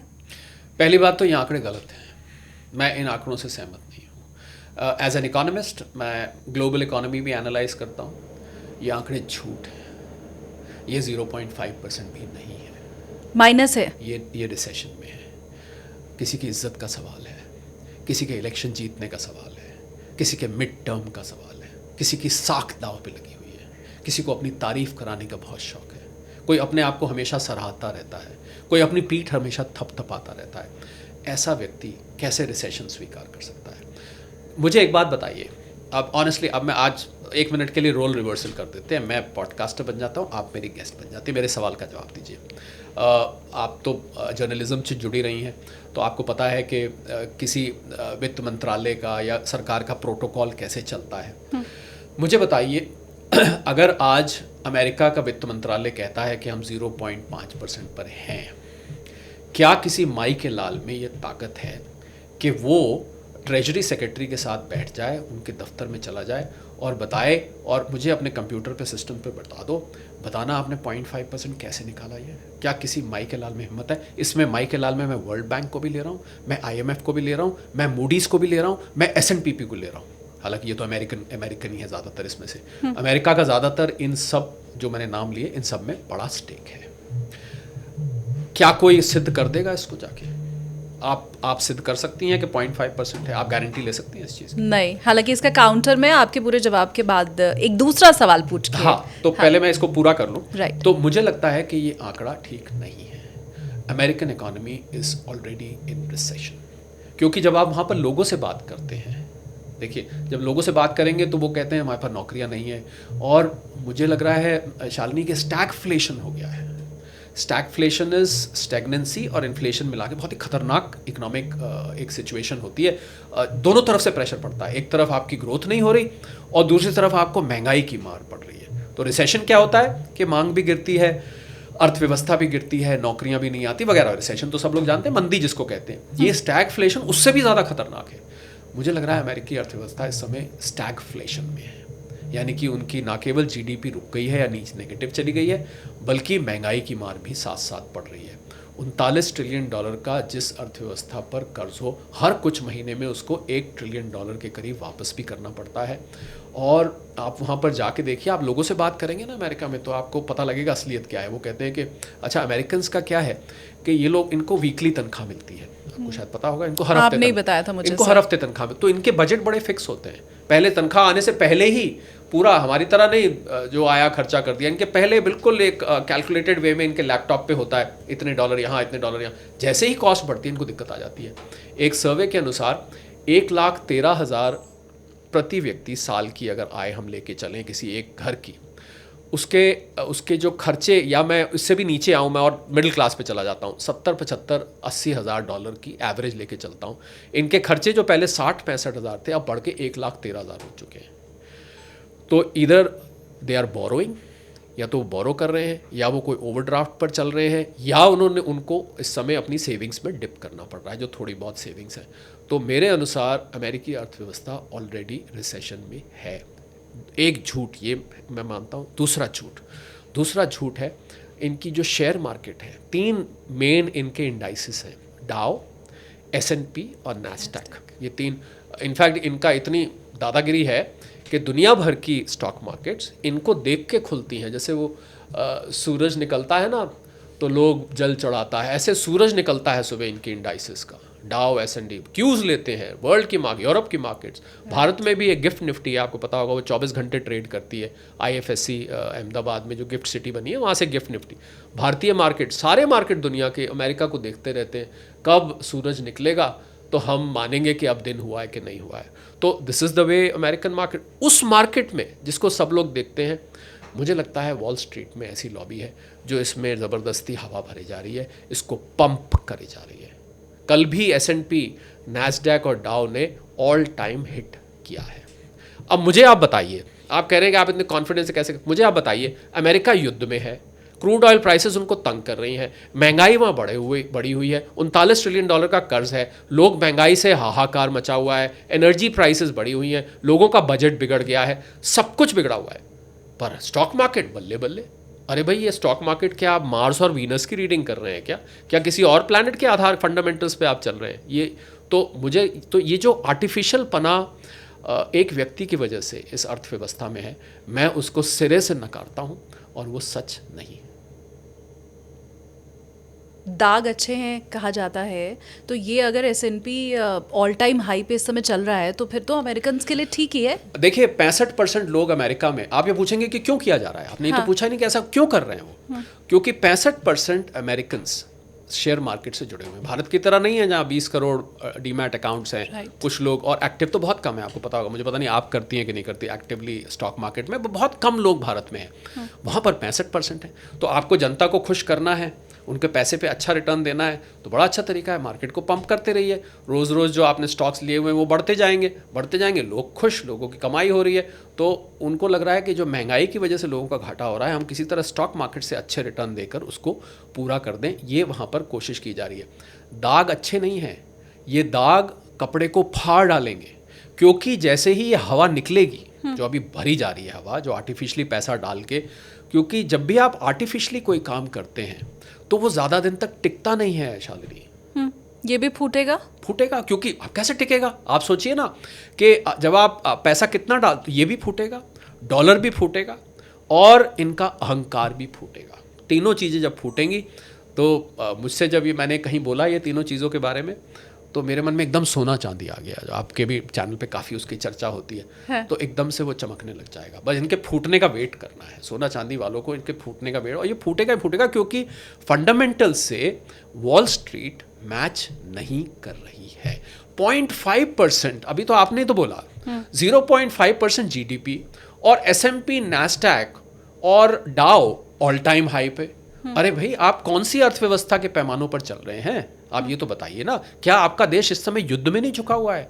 क्या आपकी टॉम हॉक मिसाइल्स खत्म नहीं हो चुकी हैं? 850 तो फुक चुकी हैं, चल चुकी हैं। आपकी पेट्रियट मिसाइल्स खत्म हो रही हैं। आपके पास तो आर्सेनल ही नहीं बचा। आप डिफेंस का दम भरते थे तो डिफेंस का तो आपका सारा का सारा जो भंडार है वो खत्म हो गया है। नौकरियां आपके यहाँ क्यों नहीं मिल रही? फिर अगर आपकी तीनों मार्केट्स ऊपर जा रही हैं तो फिर लोगों को नौकरी ढूंढने में क्यों प्रॉब्लम हो रही है? ठीक है। तो झूठ और झूठ और झूठ, दैट्स इट। इनफैक्ट एक पुरानी मूवी आई थी शालिनी, आपको तो पता नहीं याद है कि नहीं, झूठा कहीं का। 30,573 झूठ डोनाल्ड ट्रंप ने अपनी पहली टर्म में बोले। शायद मैंने आपके चैनल पे पहले बताया था आपको, पर मैंने हर साल में भी बताया था। आखिरी साल में 39 झूठ प्रतिदिन बोले थे।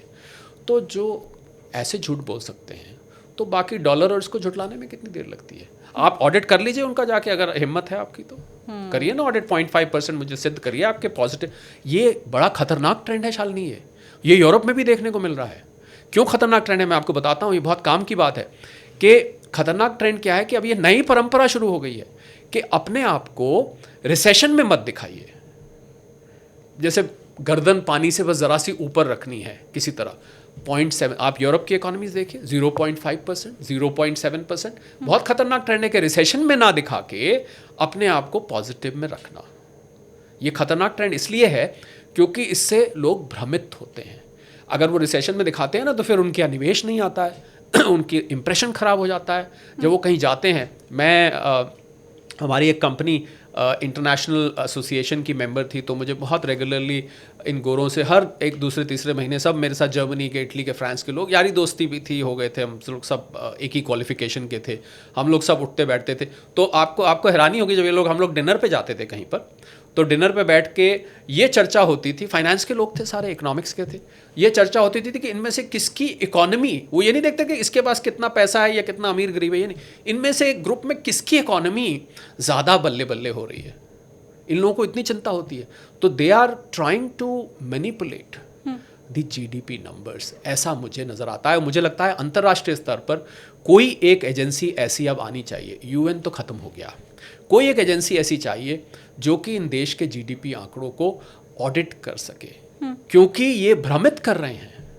देखिए, आपने मान लीजिए नौकरी करने जाना है, आपको तो वो रिसेशन में नहीं दिख रही अर्थव्यवस्था, आप अपना सारा बोरी बिस्तर लेके वहाँ पहुँच जाते हैं, परिवार भी बुला लेते हैं, वहाँ जाके 2 साल बाद पता लगता है तो कहाँ गए यार हम, यहाँ तो ना तनख्वाह बढ़ रही है, नौकरी भी खतरे में, और 2 साल बाद पता लगा नौकरी चली गई। मैं आपके चैनल से आज एक बड़ी बात बोलने जा रहा हूँ, आपकी इजाज़त से, बिना आपके सवाल किए बोलने जा रहा हूँ। 3 करोड़ से ज़्यादा भारतीय शालिनी भारत से बाहर काम करते हैं। आप जानते हैं, जिनको हम OCIs, NRIs, रिश्तेदार, बिजनेस वीज़ास पे, वर्क वीज़ास पे वगैरह वगैरह में आके 3 करोड़ से फालतू, थोड़ा सा फालतू है। मैं आज आपके चैनल के, मैं उम्मीद करता हूँ शालिनी के बहुत सारे लोग फॉरेन में भी सेटल्ड होंगे। Your channel is a very good channel and I am sure lot of people outside India also follow, watch and subscribe to this channel. मैं उन सबको आज अपने दिल से एक संदेश देना चाहता हूँ, भले ही मेरा मजाक उड़े, भले ही मुझे ट्रोल किया जाए, पर मैं फिर भी आपके हित की बात करूँगा। आपके पास कुछ समय है, आप अपना बोरी बिस्तर बांध के भारत आ जाएं। अपनी मर्जी से आ जाएंगे तो आपने जो वहाँ मकान लिया हुआ है, जो वहाँ बिजनेस सेटअप किया हुआ है, जो वहाँ इन्वेस्टमेंट सेटअप की हुई है, आप उसको बड़ा प्लान करके लपेट कर लिक्विडेट कर आएंगे। ऐसा ना हो कि आपको रातों रात अपना सब कुछ छोड़ कर आना पड़ जाए आने वाले समय में। ये मैं आपको आज एक चेतावनी समझ लीजिए, सलाह समझ लीजिए, जो मर्जी समझ लीजिए। आप कहेंगे यार कैसी बातें करते हो यार, इतने साल से बसे हुए हैं, हमारी तो, मेरे तो दादाजी यहाँ आए थे, आज बसे हुए हैं, I studied in an American school, I can't adjust in Indian situation. आपको बहुत सारे ऐसे लोग मिलेंगे, भारत ये मुझे नहीं, लोग सड़क पे थूक देते हैं, पान की थूकें होती हैं दीवार पर, हमसे नहीं हो पाएगा, ये मत हो पाए, मजबूरी में आएंगे, फिर क्या करेंगे? अपनी मर्जी से आएंगे तो आप यहाँ राजा बन के आएंगे, क्योंकि आपके पास बहुत सारा पैसा है। निवेश करिए, आराम से रहिए, घर खरीदिए, छोटा मोटा बिजनेस करिए, नौकरी करिए, जो मर्जी करिए। 145 करोड़ की मार्केट आपके लिए खुली हुई है। ये मैं आज चेतावनी, वार्निंग, और मेरी इस बात को आप नोट करिए, क्लिप काट के रखिए। 3 साल बाद, 5 साल बाद फिर इस क्लिप को चलाइएगा और वो अपने मुंह से ही बात कह रहे हो। मेरी जो आपने बात कही है वही रिक्वेस्ट मेरी भी मेरे व्यूवर्स से है, क्योंकि हम पहले ये चर्चा कर चुके हैं। मैं अपने दर्शकों को भी ये बता दूं कि जैसे लास्ट टाइम भी आपने कहा था कि हो सकता है बहुत से लोग ये आकर के आप सामने कहें कि अरे शरद कोहली जी, आपको क्या पता, आप कभी विदेश गए होंगे तब तो आपको मालूम होगा ना कि वहाँ की दुनिया कैसी है। शरद कोहली सर के पास एक नहीं अनेकों कंट्रीज, नंबर आप बताएंगे, मेरे का पास मुफ्त इतना मोटा पासपोर्ट है। मैंने पूरी दुनिया का कई दफ़े चक्कर लगाया हुआ है। कोई ऐसा देश नहीं दुनिया में, शायद कोई ऐसा देश कहना तो अतिशयोक्ति होगी, शायद कुछ चंद देश होंगे जहाँ मैं नहीं गया। मैंने पूरी दुनिया में जाके काम भी किया हुआ है, उनसे बिज़नेस भी किया हुआ है, उन लोगों के घर भी बैठा हुआ हूँ, उनसे मेरे दोस्त भी हैं वहाँ पर, और बहुत एक्टिवली मैं इन्वॉल्व रहता हूँ। ये कोई ऐसा व्यक्ति नहीं कह रहा जिसने कभी सरहद पार ना करी हो, राइट right. या जिसके पास अब्रॉड में सेटल होने का कभी कोई मौका ना रहा हो, उस मौके को छोड़ने के बाद भी शरद सर ने इंडिया में रहना चूज किया है। और अभी की सिचुएशन के हिसाब से, क्योंकि आज के पहले आप ये बात नहीं कहते थे, अभी की सिचुएशन के हिसाब से सर ये कह रहे हैं कि मौका है, खुद आ जाओ और यहाँ पर सेटल हो जाओ, वरना धक्के मार के और जाओगे। ये बात मैं इसलिए नहीं कह रहा क्योंकि मैं देशभक्त हूँ, देशभक्त तो मैं हुई हूँ, आई लव माई कंट्री। ये इसलिए सिर्फ ये, अब मैं इकोनॉमिक्स के बेसिस पे कह रहा हूँ कि उन देशों की हालत, उनके दिन लद गए। यहाँ जो कमाना था आपने कमा लिया, हो सकता है आप आज भी कमा रहे हो, पर परिस्थिति ऐसी बन जाएगी कि आपको स्वयं यहाँ पर आना पड़ जाएगा। तो इसलिए बेटर, मैं इसलिए जोर देके कहता हूँ शालिनी, मुझे लगता है कि खुद जब आप कुछ करते हैं ना तो वो ज़्यादा ऑर्गेनाइज तरीके से करते हैं। आप मानेंगे नहीं, मैं दुबई में लोगों को ये बात कहता था, आज से नहीं 10, मुझे दुबई जाते हुए 20 साल से ज़्यादा हो गया। मैं उनको कहता था, मैंने कहा यार ये जगह ना मुझे खतरनाक सी लगती है। उन्होंने क्यों? कहते हैं, मैंने कहा ईरान यहाँ से पास है, तुम्हारी उनसे बनती तो है नहीं। तो कहते तो क्या हो गया, आज तक तो कुछ हुआ नहीं, उनकी हिम्मत नहीं यहाँ पर कुछ करते। और लगातार कल मेरे पास किसी का फ़ोन आया, मेरे वहाँ मित्र थे, वो केरला में है, वो आए हुए हैं वापस। कहते हैं मुझे ना आपकी वो बात आपने 10 साल पहले कही थी ईरान की, क्योंकि ईरान का ना साउथ पे एक जगह है किश, KISH, तो दुबई से कुछ किलोमीटर है, आप जाना फ्लाइट से ही पड़ता है, आप बस टेक ऑफ करती है फ्लाइट और लैंड कर जाती है, मतलब 15 मिनट, वो भी सिर्फ टैक्सिंग में और लैंडिंग में, सिर्फ ऐसे चढ़ता है और ऐसे उतर जाता है। तो मैंने कहा तुम्हारा तो इतनी पास है वहाँ पर ईरान, कुछ भी हो सकता है कल को। नहीं, हम नहीं मानते, हम नहीं मानते। देखिए वहाँ पर क्या हालत हुई है। ठीक बात। आज भी दुबई के ऊपर खतरा है, क्योंकि अगर ये जो पाइपलाइन वाला धमकी है ट्रंप की, तो उसका धमकी का काउंटर ईरान ने निकाल रखा है। हम उड़ा देंगे सारे तुम्हारे, इनको UAE को उड़ा देंगे, सऊदी अरेबिया को उड़ा देंगे, हम कतर को उड़ा देंगे, कुवैत को उड़ा देंगे, बहरीन को उड़ा देंगे। ये वहाँ पर बात सच हो गई। मैं कोई ज्योतिषी नहीं हूँ, I am not an astrologer, मैं तो सिर्फ इकोनॉमिक एनालिसिस के बेसिस पे, क्योंकि मुझे देखिए क्या होता है कि कंट्री का ग्राफ ना ऐसे जाता है, फिर उसके बाद पीक पे पहुंच जाता है, फिर प्लेटो होता है, फिर वो कंट्री का डाउनफॉल शुरू हो जाता है। तो ये लोग अब डाउनवर्ड स्लाइड पर हैं। ये लोग, वहाँ के खुद लोग कहते हैं आप पहले वाली बात नहीं है, और धीरे धीरे नीचे आ रहा है। तो आपकी मर्जी है, आप आना चाहें, नहीं तो वहाँ रहें, तो मर्जी तो आपकी है। तो एक सलाह है। अब मैं उस बात के ऊपर वापस आती हूँ, जब आपने मुझसे ये पूछा था कि किसी की हिम्मत है कि वो अमेरिका जाए और जाकर के उनको ये बोल दे कि भाई हमें बताओ कि ये तुम 0.5% की ग्रोथ कैसे दिखा रहे हो। अब उसी सवाल पे मैं भारत के परिप्रेक्ष्य में आपसे पूछना चाहूँगी, क्योंकि मेरे बहुत से ऐसे व्यूवर हैं जिनका ये कहना होता है कि मैनिपुलेट करके भारत सरकार भी आंकड़े को दिखा रही है। अब मुझे आप ये बताएं कि अगर भारत सरकार ये कह रही है या कोई रेटिंग एजेंसी ये कह रही है कि हमारी 6.5% की ग्रोथ भी आगे रहने वाली है, चाहे भले क्रूड ऑयल कहीं पहुँच जाए।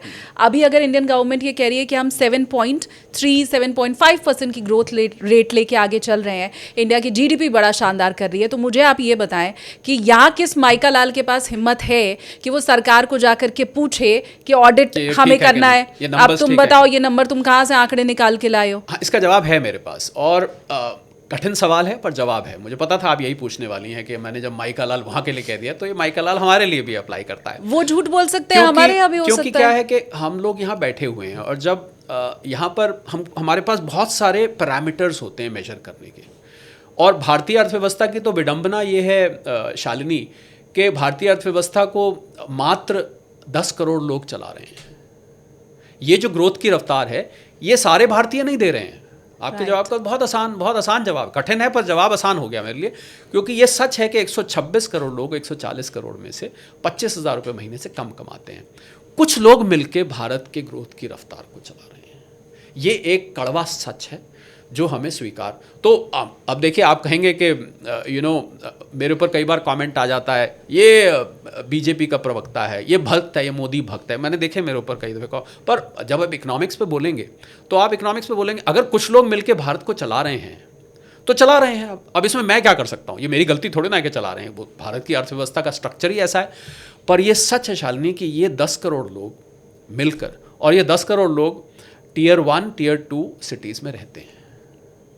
मैं नहीं मानता कि गांव की अर्थव्यवस्था भारत की जीडीपी में बहुत बड़ा योगदान दे रही है। मात्र 15% योगदान है। आप जानते हैं दिल्ली, मुंबई, बेंगलुरु, हैदराबाद, टियर 2 पे आ जाते हैं चंडीगढ़, जयपुर, इंदौर, भोपाल, गुरुग्राम, हम बात करते हैं, ये 10 करोड़ लोग यहाँ पर, 10 नहीं 12 करोड़ लोग होंगे, ये मिलके ये 6.5-7% की ग्रोथ दे रहे हैं। पहला जवाब। दूसरा जवाब, हम जब अर्थव्यवस्था की ग्रोथ को नापते हैं तो हम इन 12 करोड़ लोगों ने क्या योगदान दिया अर्थव्यवस्था में, उससे नापते हैं। दूसरा जवाब। तीसरा जवाब, जो भारत का कॉर्पोरेट वर्ल्ड है उसकी जीडीपी में बहुत बड़ी हिस्सेदारी है।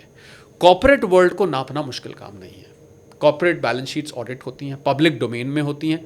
शेयर मार्केट में हर तीसरे महीने हर कॉर्पोरेट को ऑडिटेड अकाउंट्स देने पड़ते हैं। ऑडिटेड तो खैर साल के बाद आते हैं, उसको नापना कठिन नहीं है। चौथा, जब आप बल्कि जब आप मूव करते हैं भारत में तो आपको शहरों में जो ग्रोथ नज़र आती है, प्लस जीडीपी को नापने के ना बहुत सारे तरीके होते हैं शालिनी। एक तो सीधा, बहुत हार्डकोर इकोनॉमिक्स पे बोलता नहीं हूँ क्योंकि वो व्यूअर्स के लिए ना बोरिंग हो जाता है। हम चाहते हैं आप वो बताएं। बोरिंग हो जाए क्योंकि जब आप जीडीपी को कैलकुलेट करते हैं तो उसमें अगर मैं आसान भाषा में कहूँ तो GDP sum total of goods and services produced in an economy, उसमें से कुछ प्लस माइनस किया जाता है, एक्सपोर्ट्स की एडजस्टमेंट होती है, कई बार इन्फ्लेशन की, तो हम बहुत सारे पैमानों पर उस पर नापते हैं।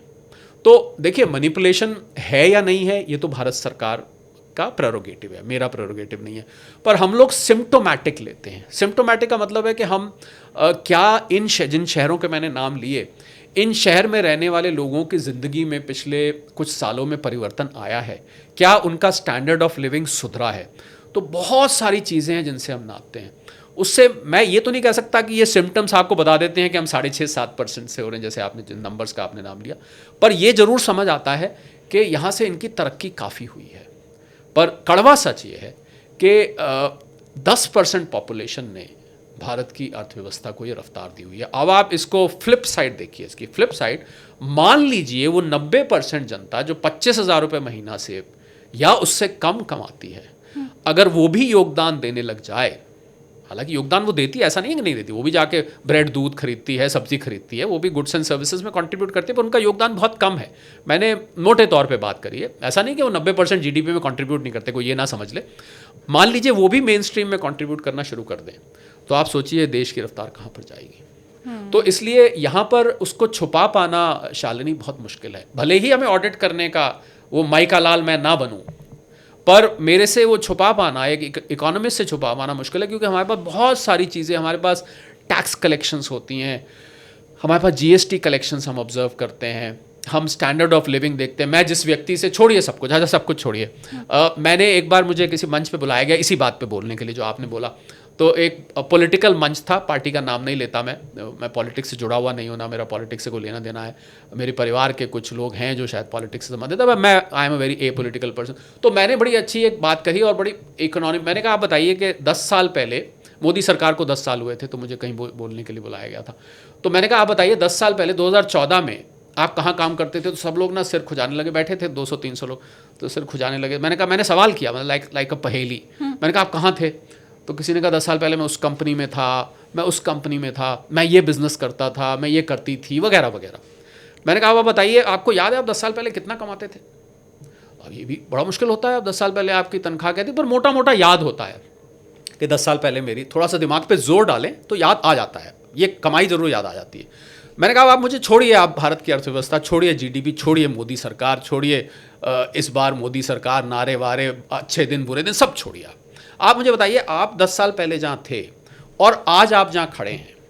अच्छा, उन गैदरिंग में बाय द वे, ये जो मैंने जगह नाम ली, इन्हीं जगह से लोग थे, गांव के लोग नहीं थे, टियर 1 टियर 2 सिटी, और ठीक ठाक लोग थे, मिडिल क्लास के लोग थे। मैंने कहा आप बताइए 10 साल में आपके जीवन में कोई परिवर्तन आया है कमाई के पॉइंट ऑफ व्यू से। तो ज़्यादा, मैंने कहा दिल पे हाथ रख के झूठ मत बोलिएगा, मैंने झूठ बोलेंगे तो आप, if you are hell bent on proving somebody wrong तो अलग बात है। तो ज़्यादातर लोगों ने उस टाइम तो नहीं बोला, पर बाद में जब खाने के लिए आए तो सबने हाँ करा कि हाँ फ़र्क है, 10 साल में हम इतना कमाते थे, 10 साल बाद इतना कमाते। तो एक ने तो बीच में ये भी बोल पड़ा, भाई ठीक है सैलरी तो 10% बढ़ती है, इसमें कौन सी आपने कोई कद्दू में तीर मार लिया, भाई सैलरी तो बढ़ती है ना। हाँ। ये तो आप अप्रेजल होता है, हर कंपनी में अप्रेजल होता है, नोबडी वर्क। मैंने कहा कंपनी भी तो जब ही सैलरी बढ़ाएगी ना, अगर कंपनी को रेवेन्यू आ रहा होगा तो। ठीक बात। कंपनी कैसे बढ़ाएगी आपकी सैलरी, कहाँ से पैसा देगी? तो मैंने कहा आपके जवाब से निकलता है कि कंपनी का रेवेन्यू बढ़ा है। So basically a few people in India are contributing to growth, उसी से हमें रफ्तार मिली हुई है। ऑडिट तो मैं भी नहीं कर सकता, मैं वो माइका लाल नहीं हूँ जो जाके वित्त मंत्रालय में उनका डेटा चेक करूँ, पर सिम्टोमैटिकली हम ये कह सकते हैं कि भारत ने तरक्की की है। बाकी और देखिए और एक तरीका है आसान, सड़कें, हाईवेज, रेलवे स्टेशन, एयरपोर्ट्स, इन पे सरकार खर्च कर रही है, तो पैसा कहाँ से आ रहा है? कुछ लोग कहते हैं कि हमारा तो यहाँ उधार इतना चढ़ गया है, पहले तो जब पहले वाली सरकारें थी तो उन पे उधार इतना नहीं था, इस सरकार ने तो उधार ले लिया है। पर हम लोग फिर उसमें क्या करते हैं, हम लोग डेट टू जीडीपी रेशियो नापते हैं, तो हमारी debt to GDP ratio America से कहीं अच्छी है। तो हम लोग इसको बहुत सिम्टोमैटिक, ये एक बहुत लंबा विषय है शालिनी, आपका जो सवाल है वो $1 बिलियन क्वेश्चन है, पर आपके सवाल का इतना लंबा जवाब है कि इसको हम अलग से भी 2 घंटे भी बात करें तो हम इस पे 2 घंटे इस पे डिस्कशन हो सकता है। आप काउंटर क्वेश्चन कर सकती हैं, फिर मैं उसका जवाब दूंगा, फिर आप कर सकती हैं। पर हाँ, ये ग्रोथ रेट हमारा है, पर इसमें विडंबना है कि कुछ लोग इसके कंट्रीब्यूट कर रहे हैं, पूरा का पूरा देश इसको नहीं कर रहा है। ये इसमें सच्चाई मैं स्वीकार करता हूँ। मैं भी अपने व्यूवर्स से चाहूंगी, खासकर जो टियर 1 और टियर 2 सिटी वाले अभी इस पॉडकास्ट को देख रहे हैं, वो कमेंट करके हमें बताएं कि 2014 में वो कहाँ थे, अब 2026 में वो कहाँ हैं। थोड़ा मुझ तक भी डेटा अगर पहुंचेगा। आपने तो इसको पॉलिटिकल डिस्कशन बना दिया, 2014 में क्या हुआ था और 2026 में क्या है, ये तो फिर पॉलिटिकल हो जाएगा। 16 और 26 कर सकते हैं, जो मर्जी कर लीजिए। हमें ये मालूम चलेगा कि आपकी तरक्की कितनी हुई, और अगर आपकी हुई है तो देश तरक्की कर रहा है। आप सर, मैं लास्ट सेगमेंट इस पॉडकास्ट का रखती हूँ, हमारे फायदे का जो ख्याल रखने वाला सेगमेंट रहेगा, फिर उसके बाद हम पैसा बोलता है के लिए शुरू करेंगे। अच्छा, इसके पहले सर जिस पॉडकास्ट का जिक्र कर रहे थे, मैं डिस्क्रिप्शन में उसका लिंक आप लोगों को दे दूंगी, जो हमने पहले सर के साथ पॉडकास्ट किया है, वो मेरे चैनल पैसा बोलता है का पॉडकास्ट था। अब क्योंकि सर पैसा बोलता है वाले चैनल में लोगों को गोल्ड एंड सिल्वर में बड़ा इंटरेस्ट आता है, तो आगे मैं वो सवाल लूंगी, पर अभी फिलहाल टेक ऑफ विद एसकेटी के व्यूवर्स के लिए आप मुझे ये बताएं कि जब फ्यूचर बहुत अच्छा है इंडिया का, तो हमें कहाँ निवेश करना है? आई थिंक निवेश तो आपके चैनल पे मैंने पहले भी बोला है और आप लिंक भी दे रही हैं, मैं अभी भी उसी स्टैंड पर हूँ, उसमें पोजीशन चेंज नहीं हुई है। क्योंकि जिस रिसेशन की मैंने बात करी थी, जिस मंदी की मैंने बात करी थी ग्लोबल तौर पर, वो मंदी मेरे हिसाब से बहुत सारे देशों में आई हुई है, ऑलरेडी आ चुकी है। तो ऐसे में आपकी निवेश की स्ट्रैटेजी, आपको याद होगा मैंने मल्टी एसेट एलोकेशन की बात करी थी। मैंने बात करी थी कि आपको अपना निवेश फैला कर रखना चाहिए। तो investment strategy, best investment strategy तो मल्टी एसेट एलोकेशन ही है। मुझे सभी एसेट क्लासेस प्रिय हैं, सिवाय बैंक वैंक की, एफडी की, अभी हमने माइथॉस की बात करी, पर क्योंकि वो भी ज़रूरी होती है, थोड़ी सी लिक्विडिटी चाहिए होती है। तो मुझे लगता है कि रियल एस्टेट, म्यूचुअल फंड्स और स्टॉक मार्केट्स और गोल्ड एंड सिल्वर, मैं अभी भी इन 4 एसेट क्लासेस पर बैंक की एफडी के अलावा जोर देना चाहूँगा। और मुझसे बहुत सारे लोग रियल एस्टेट पर सवाल पूछते हैं कि आप रियल एस्टेट करते हैं, तो आपको मैं आज का ही एक आंकड़ा देता हूँ, बहुत ही नया आंकड़ा आया है। आपको याद होगा हमने आपके चैनल पे रीट और इनविट की बात की थी, रियल एस्टेट इन्वेस्टमेंट ट्रस्ट और इंफ्रास्ट्रक्चर इन्वेस्टमेंट ट्रस्ट। आपको हैरानी होगी कि मैंने वो जिक्र किया था और आज उसका एक बहुत ही इंटरेस्टिंग आंकड़ा निकल कर आया है कि इन्होंने पिछले करीब 10-11 सालों में 12% प्रति वर्ष रिटर्न दिया है, जबकि इक्विटी मार्केट ने उसी पीरियड में 11% के करीब एनुअलाइज रिटर्न दिया है, और बैंक में या डेट फंड्स में 6.5% रिटर्न आया है। तो देखिए आप रीट, और यहाँ हम कंपनी का नाम नहीं लेते जब तक वो आपको एड वैड के पैसे नहीं दें, तो मैं नाम भी लेता कौन सी वो रीट की कंपनी है जो इस समय नंबर 1 परफॉर्म कर रही है। मेरे मन में है कंपनी, पर मैं नाम नहीं लूंगा। नहीं, पर आप दे सकते हैं सर, वो व्यूअर के फायदे का रहेगा। अच्छा, तो उसमें एम्बेसी पार्क्स जो नंबर 1 कंपनी है, एम्बेसी पार्क, जिसने सबसे अच्छा परफॉर्म किया है, जो रीट में आने वाली सबसे पहली कंपनी थी। इन्होंने ऑफिस स्पेसेस अप्लाई किए हैं, एक्वायर किए हैं, इन्होंने ऑफिस रेंट पर दिए हैं, उसका फ़ायदा इन्होंने अपने इन्वेस्टर्स को बाकायदा पहुँचाया है। तो रियल एस्टेट की बात चल रही थी, रीट इन्वेट तो है ही है, पर रियल एस्टेट का मुझे सवाल आया तो मैंने बहुत रिसर्च करी रियल एस्टेट पे। शालिनी, मकान, plot, apartments, shades, industrial shades, दुकानें, कमर्शियल ऑफिसेज, जितने भी रियल एस्टेट की चीज़ें होती हैं, सबसे इंटरेस्टिंग निकल के आया जो ज़बरदस्त रिटर्न दे सकता है, वो है जहाँ शहर चलता है। आप पूछेंगे शहर चलता क्या होता है? जैसे हम और आप चलते हैं, शहर भी चलता है। आपको याद नहीं, जब आप मुझे बताइए जहाँ आप अभी रहती हैं नोएडा में, क्या वहाँ कुछ साल पहले कुछ था? कुछ जंगल था सर, कुछ नहीं था। जब आप निकलते हैं तो आप कहते नहीं, जब गाड़ी में होते हैं, अरे कुछ साल पहले यहाँ कुछ भी नहीं होता था। देखो क्या मॉल्स बन गए हैं और ये कैसे अपार्टमेंट बन गए हैं, तो कुछ भी नहीं होता था, कमाल हो गई पिछले कुछ सालों में, ये कब हुआ? इस टाइप के सवाल आपके दिमाग, इसको कहते हैं हम शहर चलना। तो जिस तरफ शहर चल रहा हो उस तरफ की लैंड में आप इन्वेस्ट करिए। पर उसमें ध्यान ये रखिए कि उसकी एक तो ड्यू डिलिजेंस पूरी होनी चाहिए, दूसरा लैंड की देख रेख करने वाला कोई होना चाहिए। कोई लैंड वैंड पे कब्जा वब्जा हो जाता है, बहुत दिन तक आप लेके छोड़ दें और उसको देखें नहीं, पहचान नहीं पाएंगे आपकी कौन सी लैंड थी। तो जिस तरफ लैंड चल रहा हो कई गुना वो रिटर्न दे सकता है, यानी कि शहर जिस तरफ बढ़ रहा है उस तरफ की, उसको हम बोलते हैं प्लानिंग। तो जिस तरफ शहर की प्लानिंग हो रही है उस तरफ आप लैंड लीजिए। तो रियल एस्टेट का एक ये एसेट निकल के आया जहां मैंने लोगों को 10-10 गुना पैसा कमाते देखा है, 10 टाइम्स। उन्होंने लैंड ली 5,000 रुपये गज पे और 50,000 गज हो गई जैसे ही वहाँ प्लानिंग आई। किसी ने 25,000 पे ली, वहाँ 2.5 लाख रुपए गज हो गई, क्योंकि उस तरफ शहर चल रहा था, उन्होंने उस टाइम ले लिए देख के। तो ये एक बड़ा इंटरेस्टिंग, मैंने सोचा आपके व्यूअर्स के फ़ायदे की बात है तो बताऊं। तो investment strategy is spreading your risk. ये मतलब नहीं सारा लैंड में लगा दिया, अब इतनी बात ऐसी बताई तो कहे वो सारा का सारा लैंड में नहीं। I think these 5 asset classes still remain on my radar. देखिए क्या होता है कि अलग अलग जो आपके प्लेटफॉर्म पे भी बहुत सारे आपके पैसा बोलता पे भी, SKT पे भी आते होंगे बहुत सारे इन्वेस्टमेंट एक्सपर्ट्स, फाइनेंस एक्सपर्ट्स। हर किसी का ना कोई एसेट क्लास प्रिय होता है। जो स्टॉक मार्केट वाला है वो स्टॉक मार्केट, नेचुरली देखिए जो आँख का डॉक्टर है वो आँख की बात करेगा, जो कान का डॉक्टर है वो कान के बारे में बात करेगा, अगर हड्डियों का डॉक्टर है तो हड्डियाँ कैसे मजबूत हों उसी की बात करेगा। मैं बात करूँगा शरीर की। मुझे लगता है कि इन्वेस्टमेंट की दुनिया को बहुत समाहित तरीके से देखना चाहिए। एक छोटे उनकी वो अपने अपने एक्सपर्ट्स हैं, with due respect to them, they are all experts, they should speak on those assets. पर अगर आप किसी को जब किसी से सलाह मशवरा कर रहे हैं तो बहुत ही समाहित दृष्टि से देखिए, उसका ओवरऑल पोर्टफोलियो आपको देखना चाहिए। तो मुझे लगता है I like to place my trust on these 5 asset classes. Equal amount में कर सकते हैं तो इक्वल में करिए, बल्कि मैं आज आपके सारे फॉलोअर्स, व्यूअर्स, सब्सक्राइबर्स को ये कहना चाहूँगा कि आज ही अपनी इन्वेस्टमेंट पोर्टफोलियो निकालिए। जो आपने ज़िंदगी भर खून पसीने से कमाया है उसको निकालिए। देखिए रात को ना मैंने देखा है सोने से पहले शालिनी लोग असेस करते हैं, मैं how much is my worth, हिसाब मोटा मोटा लगाता है आदमी सोने से पहले। अच्छा 20 लाख वहाँ पड़े हैं, अच्छा 30 का वो है, अच्छा मकान भी अब तो 2.25 करोड़ का हो गया होगा, अब ये बैंक में इतने रखे, अच्छा सारे जोड़ लिए मोटे मोटे, चलो हैं 2.5-3 करोड़ के हम हो गए, वगैरह वगैरह। आई एम जस्ट, मैं एक एग्जाम्पल लेके चल रहा हूँ। तो आज ही अपने सोने से पहले नहीं, दिन में आप निकालिए और निकाल के देखिए कि कहीं आपने एक ही एसेट में बहुत ज़्यादा पैसा तो नहीं लगा रखा है। अगर ऐसा कर रखा है तो आपको फिर थोड़ा सा उसको फैलाना चाहिए। भले ही, ये मैं बहुत ज़रूरी बात कहने जा रहा हूँ और पूरी जिम्मेवारी के साथ कह रहा हूँ, भले ही आपको ज़्यादा रिटर्न वाले इन्वेस्टमेंट में से निकाल के कम रिटर्न वाले इन्वेस्टमेंट में लगाना पड़े। ये मैं बड़ी बात मैंने बोल दी। आप कहेंगे हमारे नुकसान वाली बात कर रहा है, हाँ मैं नुकसान वाली बात कर रहा हूँ इंटरेस्ट पॉइंट ऑफ व्यू से, यील्ड पॉइंट ऑफ व्यू से, पर कैपिटल पॉइंट ऑफ व्यू से मैं आपकी सेफ्टी की बात करता हूँ। तो इसलिए ये कोई इन्वेस्टमेंट की सलाह नहीं है। You should consult your investment adviser, financial adviser.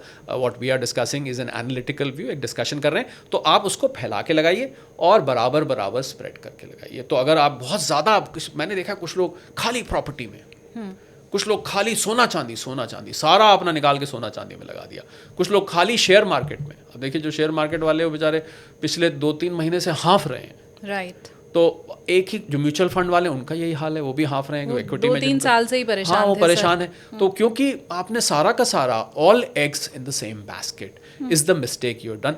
इसी समय को अवॉइड करने के लिए, ऐसे समय को अवॉइड करने के लिए ये स्ट्रैटेजी बताई जाती है दैट स्प्रेड भले ही कम रिटर्न आए पर आपका कैपिटल सेफ रहना बहुत ज़रूरी मैं मानता हूँ।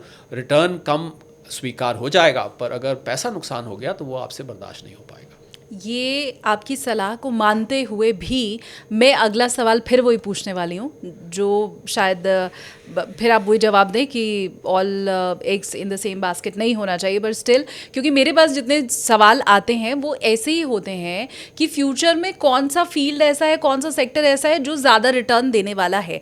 आप पूरे शरीर की बात भले करें लेकिन मेरा व्यूवर एक ख़ास अंग पर ही ध्यान देना चाहता है। बहुत से लोग जिम जाते हैं ना सर, तो वो चाहते हैं कि मेरा लोअर बेली फैट कैसे कम होगा, कोई चाहता है मसल कैसे गेन होगी, कोई ये चाहता है मेरा फेस बड़ा चबी है तो वो कैसे कम होगा। तो व्यूवर तो देखिए सर ऐसे ही है। अब मैं ये समझना चाहती हूँ कि आने वाले 6 महीने, साल भर, 2 साल, 3 साल में कोई एक ख़ास सेक्टर है जो आप देख रहे हैं कि आउट परफॉर्म करने वाला है या जहाँ से ज़्यादा बेहतर रिटर्न मिलने वाला है? बहुत संकोच से मुझे बात बोलनी पड़ेगी, आप जो क्योंकि आपने पूछा है तो मुझे जवाब देना पड़ेगा। I think gold and silver पे मैं बहुत बुलिश हूँ। और मुझे लगता है कि ये जो व्यक्ति है वहाँ जो अमेरिका में बैठा हुआ है, चाचा जी जो है, ये गोल्ड एंड सिल्वर को ऊपर बढ़ने से रोक नहीं पाएंगे और इनकी जो हरकतें रहेंगी वो ऐसे ही रहेंगी। मुझे अमेरिका में बताया किसी ने कि इनको अमेरिका में मेंटली बीमार भी कुछ लोग बोल रहे हैं। खैर होते नहीं बीमार हैं, वो उनकी प्रॉब्लम है, पर ये गोल्ड एंड सिल्वर को रोक, तो मुझे लग रहा है गोल्ड सिल्वर पे जो अंडरटोन है शालिनी, वो बहुत बुलिश है। क्योंकि आज हम जब अब बात कर रहे हैं, आपका वीडियो शायद एक आध दिन में लाइव होगा, क्योंकि कीमतें ऊपर नीचे, मुझे लोग कमेंट करते हैं कि भाई आप पहले डेट बोला करिए, आपने कब बोला है, खासकर जब गोल्ड सिल्वर, आपको भी ये आते होंगे कि डेट लिखा करिए। तो आपकी इजाज़त हो तो मैं डेट बोल दूँ। तो आज जब हम 28 अप्रैल में बैठे हैं दोपहर के वक्त, इस समय गोल्ड पर प्रेशर है, वो $4700 से नीचे आ गया है, 1.5 लाख से नीचे आ गया है। तो बहुत अच्छा मौका है ये लोगों को इन्वेस्ट करने का। तो 2 से 5 साल अगर आप इसको रखते हैं, मुझे लग रहा है ये एसेट क्लास आपको आउट परफॉर्म करके दिखा सकती है। दूसरी एसेट क्लास जो लैंड मैंने बात करी, जहाँ प्लानिंग हो रही है, वो आपको आउट परफॉर्म करके दिखा सकती है। और ये जो मैंने शहर चलता की बात करी, ये मैंने टियर 2 टियर 3 सिटीज़ की भी बात करी है, वो भी चल रहे हैं, वो भी बढ़ रहे हैं, छोटे शहर भी बढ़ रहे हैं। तो ये लैंड और गोल्ड एंड सिल्वर दो मुझे आने वाले 2 से 5 साल में स्टैंड आउट करते दिखाई देते हैं। और इस बात को नोट करके रखिएगा, and I think you should diary this particular clip, जिससे कि इसको हम 2 साल बाद आप चला के दिखा सकेंगे। राइट, और हम इसको रिव्यू भी कर पाएँ। Thank you so much sir. मुझे लगता है आखिर में जो हमें बड़े काम की बात मिली है, क्योंकि जैसे मैंने आपको कहा कि मेरा व्यूवर तो हमेशा यही जानना चाहता है कि ठीक है हम हर जगह पैसा लगा रहे हैं, लेकिन हम ज़्यादा पैसा किधर लगाएं, तो वो मुझे लगता है राय लोगों को मिल भी गई। अर्थव्यवस्था न सिर्फ भारत, पूरे विश्व की, अमेरिका के ऊपर भी हमने चर्चा की। Thank you so much. My pleasure, thank you.